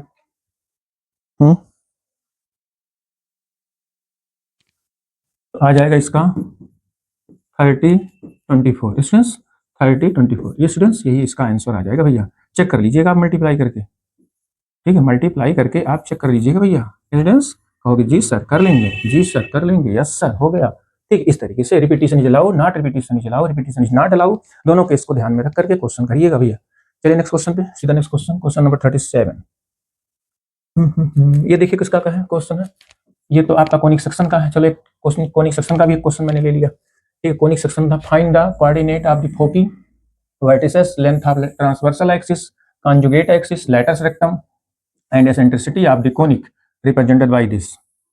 सब पूछ लिया है, पूरा इसकी हिस्ट्री पूछ लिया है भैया, इसकी पूरी जन्म कुंडली पूछ ली है, इस इलिप्स से क्या है यार, ये तो बताया ही नहीं। अच्छा एक चीज, इलिप्स नहीं निगेटिव में है तो हाइपरबोला होगा, नेगेटिव में यू आइडेंटिफाई, यस आइडेंटिफाई कर लोगे ना भैया, प्लस में रहेगा तो इलिप्स रहेगा, माइनस में रहेगा तो सॉरी प्लस में, हाँ प्लस में रहेगा इलिप्स रहेगा, माइनस में रहेगा तो हाइपरबोला रहेगा। हाइपरबोला का दो केस है, अगर एक्स का कोफिशिएंट नेगेटिव में है तो वाई एक्सिस पर होगा, अगर वाई का कोफिशिएंट नेगेटिव में है तो एक्स एक्सिस पर होगा, प्लीज कीप इन माइंड। अगर एक्स हमारा ये बीच में वाई का कोफिशिएंट नेगेटिव में है तो एक्स पे होगा, अगर यहाँ x का कोफिशिएंट नेगेटिव में है तो y एक्सिस पर होगा, तो ये x एक्सिस पर है भैया, ये x एक्सिस पर है क्योंकि y का कोफिशिएंट नेगेटिव में है, तो ये जो हाइपरबोला बनेगा कुछ ऐसा बनेगा, देखो थोड़ा मैं यहाँ से अलग से बता दे रहा हूँ, ये कुछ ऐसा बनेगा,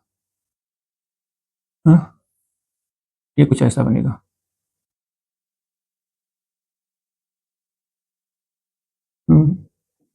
कुछ ऐसा बनेगा भैया, ठीक है, कुछ ऐसा बनेगा भैया, ये ऐसा, ठीक, ये देखो कुछ ऐसा बनेगा भैया, कुछ ऐसा बनेगा। चलो बताओ यहाँ पर क्या होगा, यहाँ पर इसका फोकी होगा, फोकी यहाँ पर होगा। चलो इस चीज में कोऑर्डिनेटों में सब आपको बता दे रहा हूँ, कोऑर्डिनेट सब आपको बता दे रहा हूँ, लेकिन ये तो भैया एक्स एक्सिस के लिए है ना, मैंने वाई एक्सिस का बना दिया, तो चलो वो वाई एक्सिस का एक्स एक्सिस का ही ट्रेस कर दे रहा हूँ, छोटा सा ही ट्रेस कर दे रहा हूँ।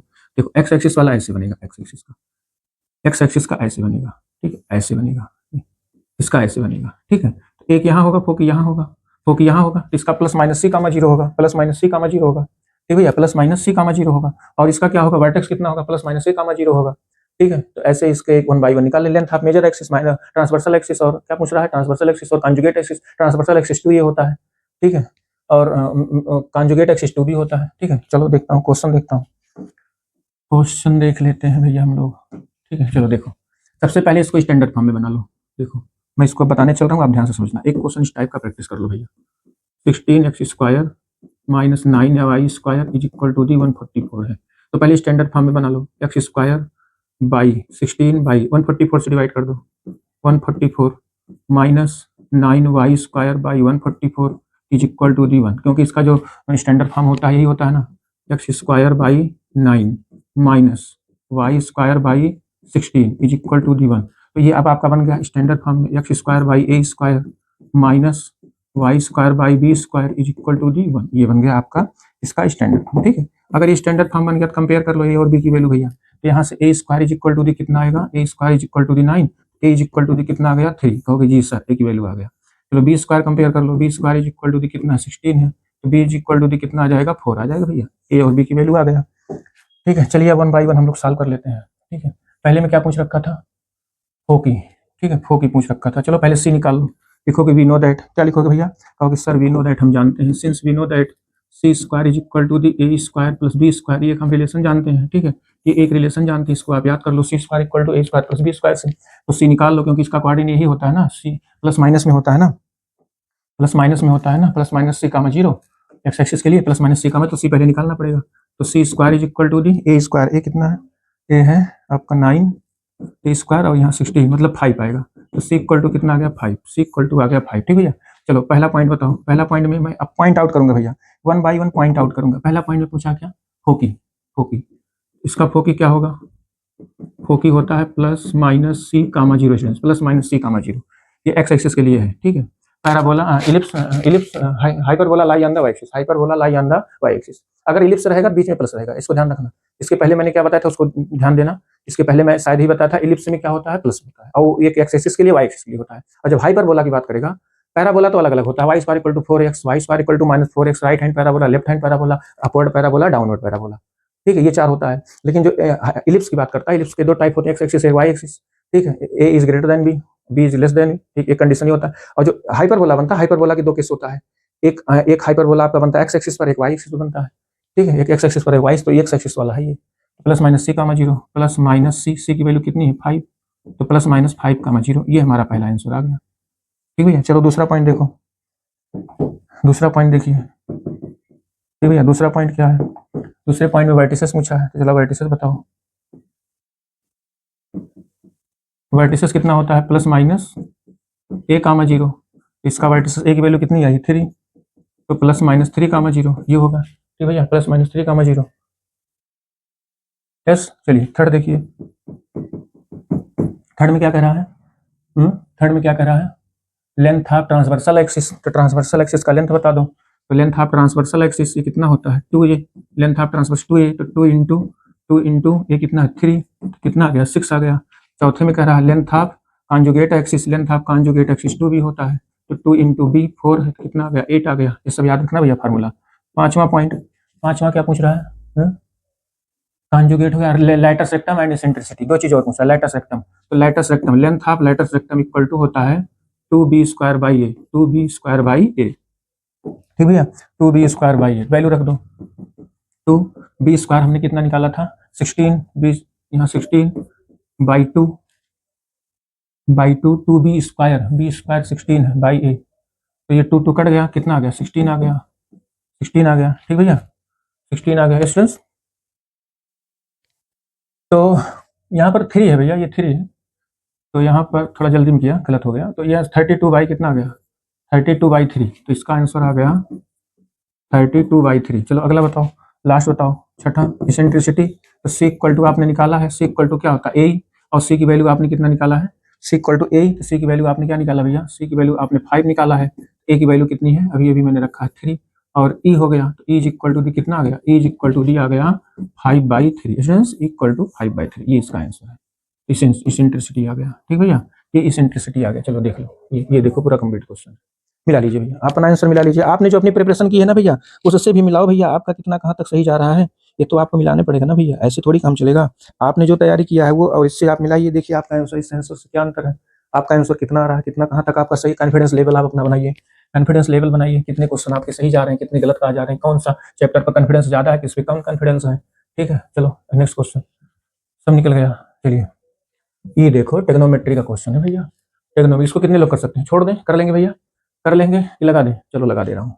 देखो इसमें इसको कलर चेंज कर दो थोड़ा सा, ये काट 3x लाना है तो इसको इकट्ठा कर लो, क्योंकि cos x plus cos y का फार्मूला जब लगाएंगे ना, 4x और 2x मिलकर कितना होगा 6x बाई 2 कितना 3x आ जाएगा, ठीक है। तो लेफ्ट हैंड साइड यहाँ ले लो, लेफ्ट हैंड साइड, ठीक है, LHS तो कितना है LHS, cos 4x plus cos 2x, इसको ब्रैकेट में कर दो, cos 3x को अलग कर दो, cos 3x को अलग कर दो, फिर cos c plus cos d का फार्मूला लगा दीजिए, यहाँ कितना है sin 4x plus sin 2x bracket में कर दो, और फिर sin 3x को अलग कर दो, sin 3x। चलो cos c plus cos d का फार्मूला बता दो भैया, cos c plus cos d का फार्मूला कहोगे sir 2 cos c plus d by 2, c plus d by 2 into cos of c minus d by 2, cos of c minus d by two होता है। Yes yes yes yes यही तो होता है ना भाई, cos c plus cos d का 2 cos c plus d by two into cos of c minus d by to, और प्लस लास्ट में ये एच डी रहेगा भैया, ये एच डी रहेगा। थोड़ा स्पीड बढ़ा लीजिए, ये होगा नीचे होगा 2 sin c plus sin d का फार्मूला होता है, क्या होता है? हाँ 2 cos c minus d by to, c minus d by to, यही होता है ना? एक मिनट, नहीं भैया ये नहीं होता, sine c plus sine d का formula 2 sin c plus d by two into cos of c minus d by two होता है, गड़बड़ा गया। हाँ तो यहाँ होता है 2 sin c plus d by to, 2 sin c plus d by two into cos of c minus d by to, ये और प्लस लास्ट में sin 2x रहेगा ही रहेगा, ठीक है, ये फार्मूला होता है। चलो इसको सॉल्व करो, ऊपर को ऐसे काट मत देना, कहोगे नहीं तो 2 2 कट गया सर, ऐसे मत काटिएगा, बिना कॉमन लिए नहीं काटा जाता, इसको ध्यान रखना। यहाँ 6x आएगा और 2 से डिवाइड कर देंगे 3x आ जाएगा, cos यहाँ 2x आएगा 2 से डिवाइड कर देंगे तो x आ जाएगा, प्लस cos 3x, क्योंकि आप लोग काटने में बहुत तेज हो, मारपीट करने में बहुत तेज है, फटाफट आप लोग काट पीट के बगल करते हैं, तो इसलिए ध्यान रखना भैया, ऐसे डायरेक्ट नहीं कटेगा, नहीं तो 2 2 काट दें। तो यहाँ 3x और यहाँ आएगा 3x, डिवाइड करेंगे तो यहाँ कितना आएगा cos, यहाँ आएगा x plus sin 2x, sin 2x, तो ये 2x होगा, ये 3x होगा, तो इसका मतलब हाँ बिल्कुल है, ये 3x है, ये 3x है, हमसे 2x हो गया था, 3x है, चलो चलो ये 3x है। अब बताओ भैया कॉमन क्या है आपका, बताओ कॉमन क्या है इसमें? कॉमन है cos 3x ऊपर है, cos 3x कॉमन ले लो तो क्या बचेगा? 2 cos x प्लस 1 बचेगा। नीचे में क्या बचेगा कॉमन लेने के बाद? नीचे में कितना कॉमन है? sin 3x कॉमन है, sin 3x कॉमन ले लेंगे तो कितना बचेगा? 2 cos x प्लस 1, काट डालो, अभी इसको काट डालो भैया, काट डालो, ये गायब गया, कट गया, कट गया। साइन cos बाई साइन कितना था? काट लाना था ना, काट लाना था, कहाँ गया? अच्छा काट है, ठीक, काट है, cot 3x, this is equal to the right hand side, hence proof, yes it is clear है, कर लेंगे, ऐसा क्वेश्चन कर लेंगे भैया, कर लेंगे। हाँ थोड़ा एडजस्ट कर लेना, ऊपर मैनेज कर लेना, किसको किसको मुझे लेके प्रूव करना है, किसको किसको लेके प्रूव करना है, एंगल हाफ करने पर आ जाए, ठीक है। चले नेक्स्ट क्वेश्चन की तरफ, 38 39 40, चलो ये देखो 39 वाला, how many 3 digit even number, how many 3 digit even number using from the digits, speed, चलो इतने डिजिट का आप यूज करना है भैया, कितने डिजिट हैं? 6 डिजिट हैं, तो बैक एंड प्लेसेस कितने होंगे? 6। चलो इसका सोल्यूशन देखो, ध्यान से समझना, इसका सोल्यूशन, हमारे पास कितने बैक एंड प्लेसेस हैं? 6, 6 बैक एंड प्लेसेस हैं, 1 2 3 4 5 6, ये हमारे 6 बैक एंड प्लेसेस हैं भैया। अगर 6 बैक एंड प्लेसेस है, आप इस चीज को ध्यान रखो कि 1 मिनट यार, 6 तो डिजिट है हमारे, 1 मिनट भैया, क्या बताऊं, ये 6 तो हमारे ये है ना, 6 डिजिट, इन्हीं 6 डिजिट का यूज करके हमको बनाना है ना भैया, इन्हीं 6 डिजिट का यूज करके हमको बनाना है इसको, ये इसका मतलब बैक एंड प्लेसेस कितने दिए गए हैं? 3 बैक एंड प्लेसेस हैं, तो हमारे पास बैक एंड प्लेसेस जो हैं केवल 3 हैं भैया, 1 2 3, और टोटल नंबर ऑफ डिजिट कितने हैं? 6 हैं, टोटल जो डिजिट दिए गए हैं वो 6 डिजिट हैं। कह रहा है इवन नंबर का बनाना है भैया, इवन नंबर ध्यान रखना, 3 डिजिट का इवन नंबर बनाना है। इवन इसमें क्या क्या है बताओ, इवन नंबर इसमें क्या है? 2 है, 4 है, 6 है, तो पहले आप बताओगे in which the even number is 2 4 6। तो अच्छा बताओ, अगर इवन नंबर का डिजिट हमको बनाना है, कोई भी डिजिट हो, इसी नंबर का यूज करके बनाना है, वो नंबर इवन हो, इसका मतलब मेरा यूनिट डिजिट कितना होना चाहिए? इवन होना चाहिए। यस यस बताइए, यूनिट डिजिट इवन होना चाहिए तभी इवन नंबर बनेगा, अदरवाइज इवन नंबर नहीं बनेगा। इसका मतलब मैं यहाँ पर क्या ले सकता हूँ, ये अगर यूनिट डिजिट है, ये हमारा यूनिट डिजिट है, ये 10 डिजिट है, और ये 100 डिजिट है, ठीक है, यूनिट 10 100, तो मैं यहाँ ले सकता हूँ 2, 1 मिनट, यहाँ ले सकता हूँ 2, या लिख सकता हूँ क्या 4 ले सकता हूँ, या ले सकता हूँ 6। इसको मैं कितने तरीके से फिल कर सकता हूँ? 3 तरीके से, मैं 3 वे से फिल कर सकता हूँ भैया। इसको मैं ले सकता हूँ 3 तरीके से, 3 तरीके से इसको मैं भर सकता हूँ भाई, 2 ले लूँ या 4 ले लूँ या 6 ले लूँ, नो डाउट, कोई दिक्कत नहीं, तभी इवन नंबर बनेगा। फिर करा repetition is allow, repetition is allow, repeat कर सकते हो, अगर कर सकते हो तो एक नंबर आपने भर दिया, टोटल कितने थे? 6 थे, एक आपने 2 को भर दिया, 2 को भरा या 4 को या 6 को, कोई एक का भरो, एक बार में स्टूडेंट एक भरेंगे, सब नहीं भरेंगे, एक भरेंगे। तो अगर आपने एक भर दिया, रिमेनिंग का बचा 5, रिमेनिंग 5 बचा, लेकिन कहा है फिर वो रिपीट कर सकते हैं, जो आपने भरा वो फिर ले सकते हैं, मतलब आपने 2 अगर भर दिया 2 फिर ले सकते हो, रिपीट कर सकते हो ना, नंबर फिर ले सकते हो। इसका मतलब सेकंड प्लेस, मेरा तो नंबर कम हुआ था लेकिन वो जंप करके फिर इसी में आ जाएगा। इसको 6 तरीके से भर सकता हूँ, थर्ड को भी आल्सो 6 तरीके से फिल कर सकता हूँ, तो मैं 3 तरीका 4 6 तरीका 6 तरीके से भर सकता हूँ। तो so by FPC, therefore by fundamental principle of counting, total number of ways, total number of ways 3 × 6 × 6 कितना आ जाएगा? 3 × 6 × 6 108 स्टूडेंट्स। तो 108 तरीके से आप इसको भर सकते हैं भैया, 108 तरीके से आप इसको भर सकते हैं students. Yes, any doubt students? देखिए क्वेश्चन तो कुछ कैसा था लेकिन लगा कैसे कितना आसान हो गया। बताइए,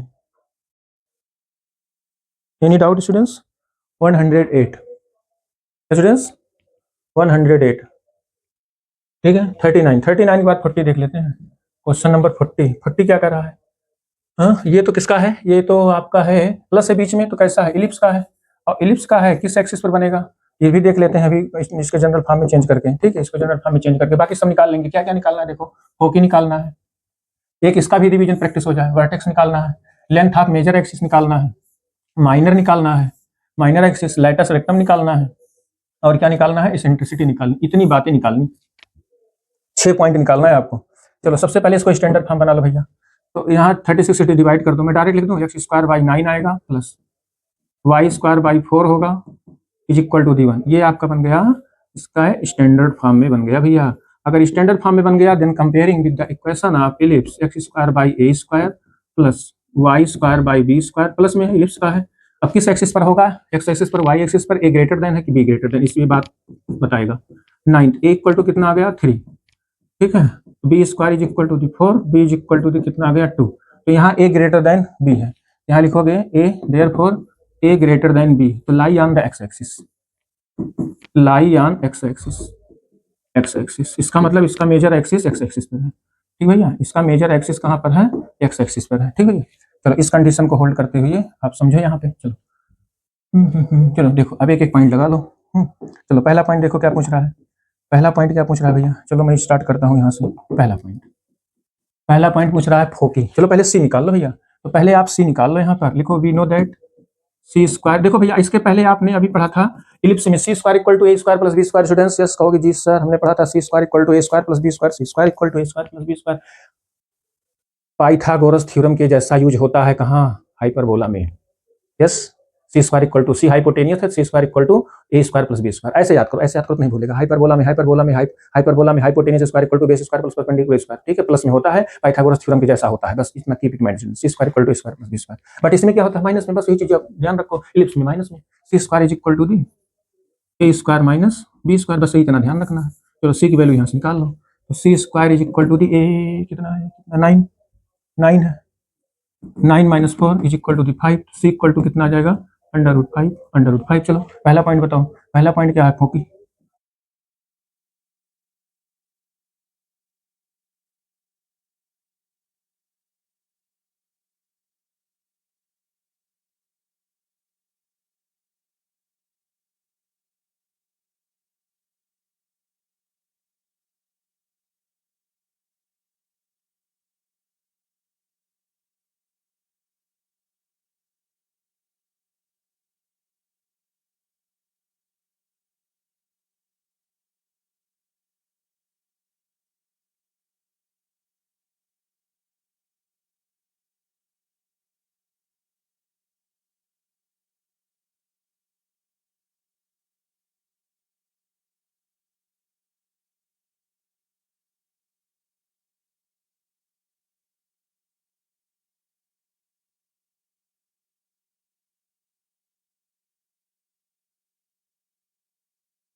तो n को n बार ऐड करेंगे तो कितना आ जाएगा, n को n बार ऐड करेंगे तो कितना आ जाएगा, n आ जाएगा। ठीक भैया, n को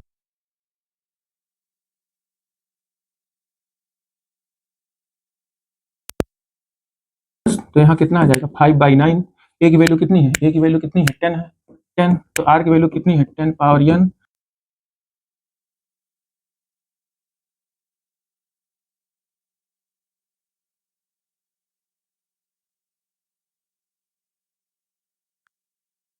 -1 माइनस 5/9n, तो यही हो जाएगा इसका सम। ठीक भैया, इसके बाद के क्वेश्चन आप लगा लीजिएगा, इसके बाद को अब आप भैया, ठीक है, इसके बाद के क्वेश्चन को आप लगा लीजिएगा भैया। ठीक है, ये देखिए इसके बाद के सारे क्वेश्चंस को लगा लीजिएगा भैया। ठीक है स्टूडेंट्स, को आप लगा लीजिएगा स्टूडेंट्स। एक क्वेश्चन और है, मैंने बताया है, सेम वैसे ये भी लगेगा, वहाँ x/a और ओके लाइव क्लास में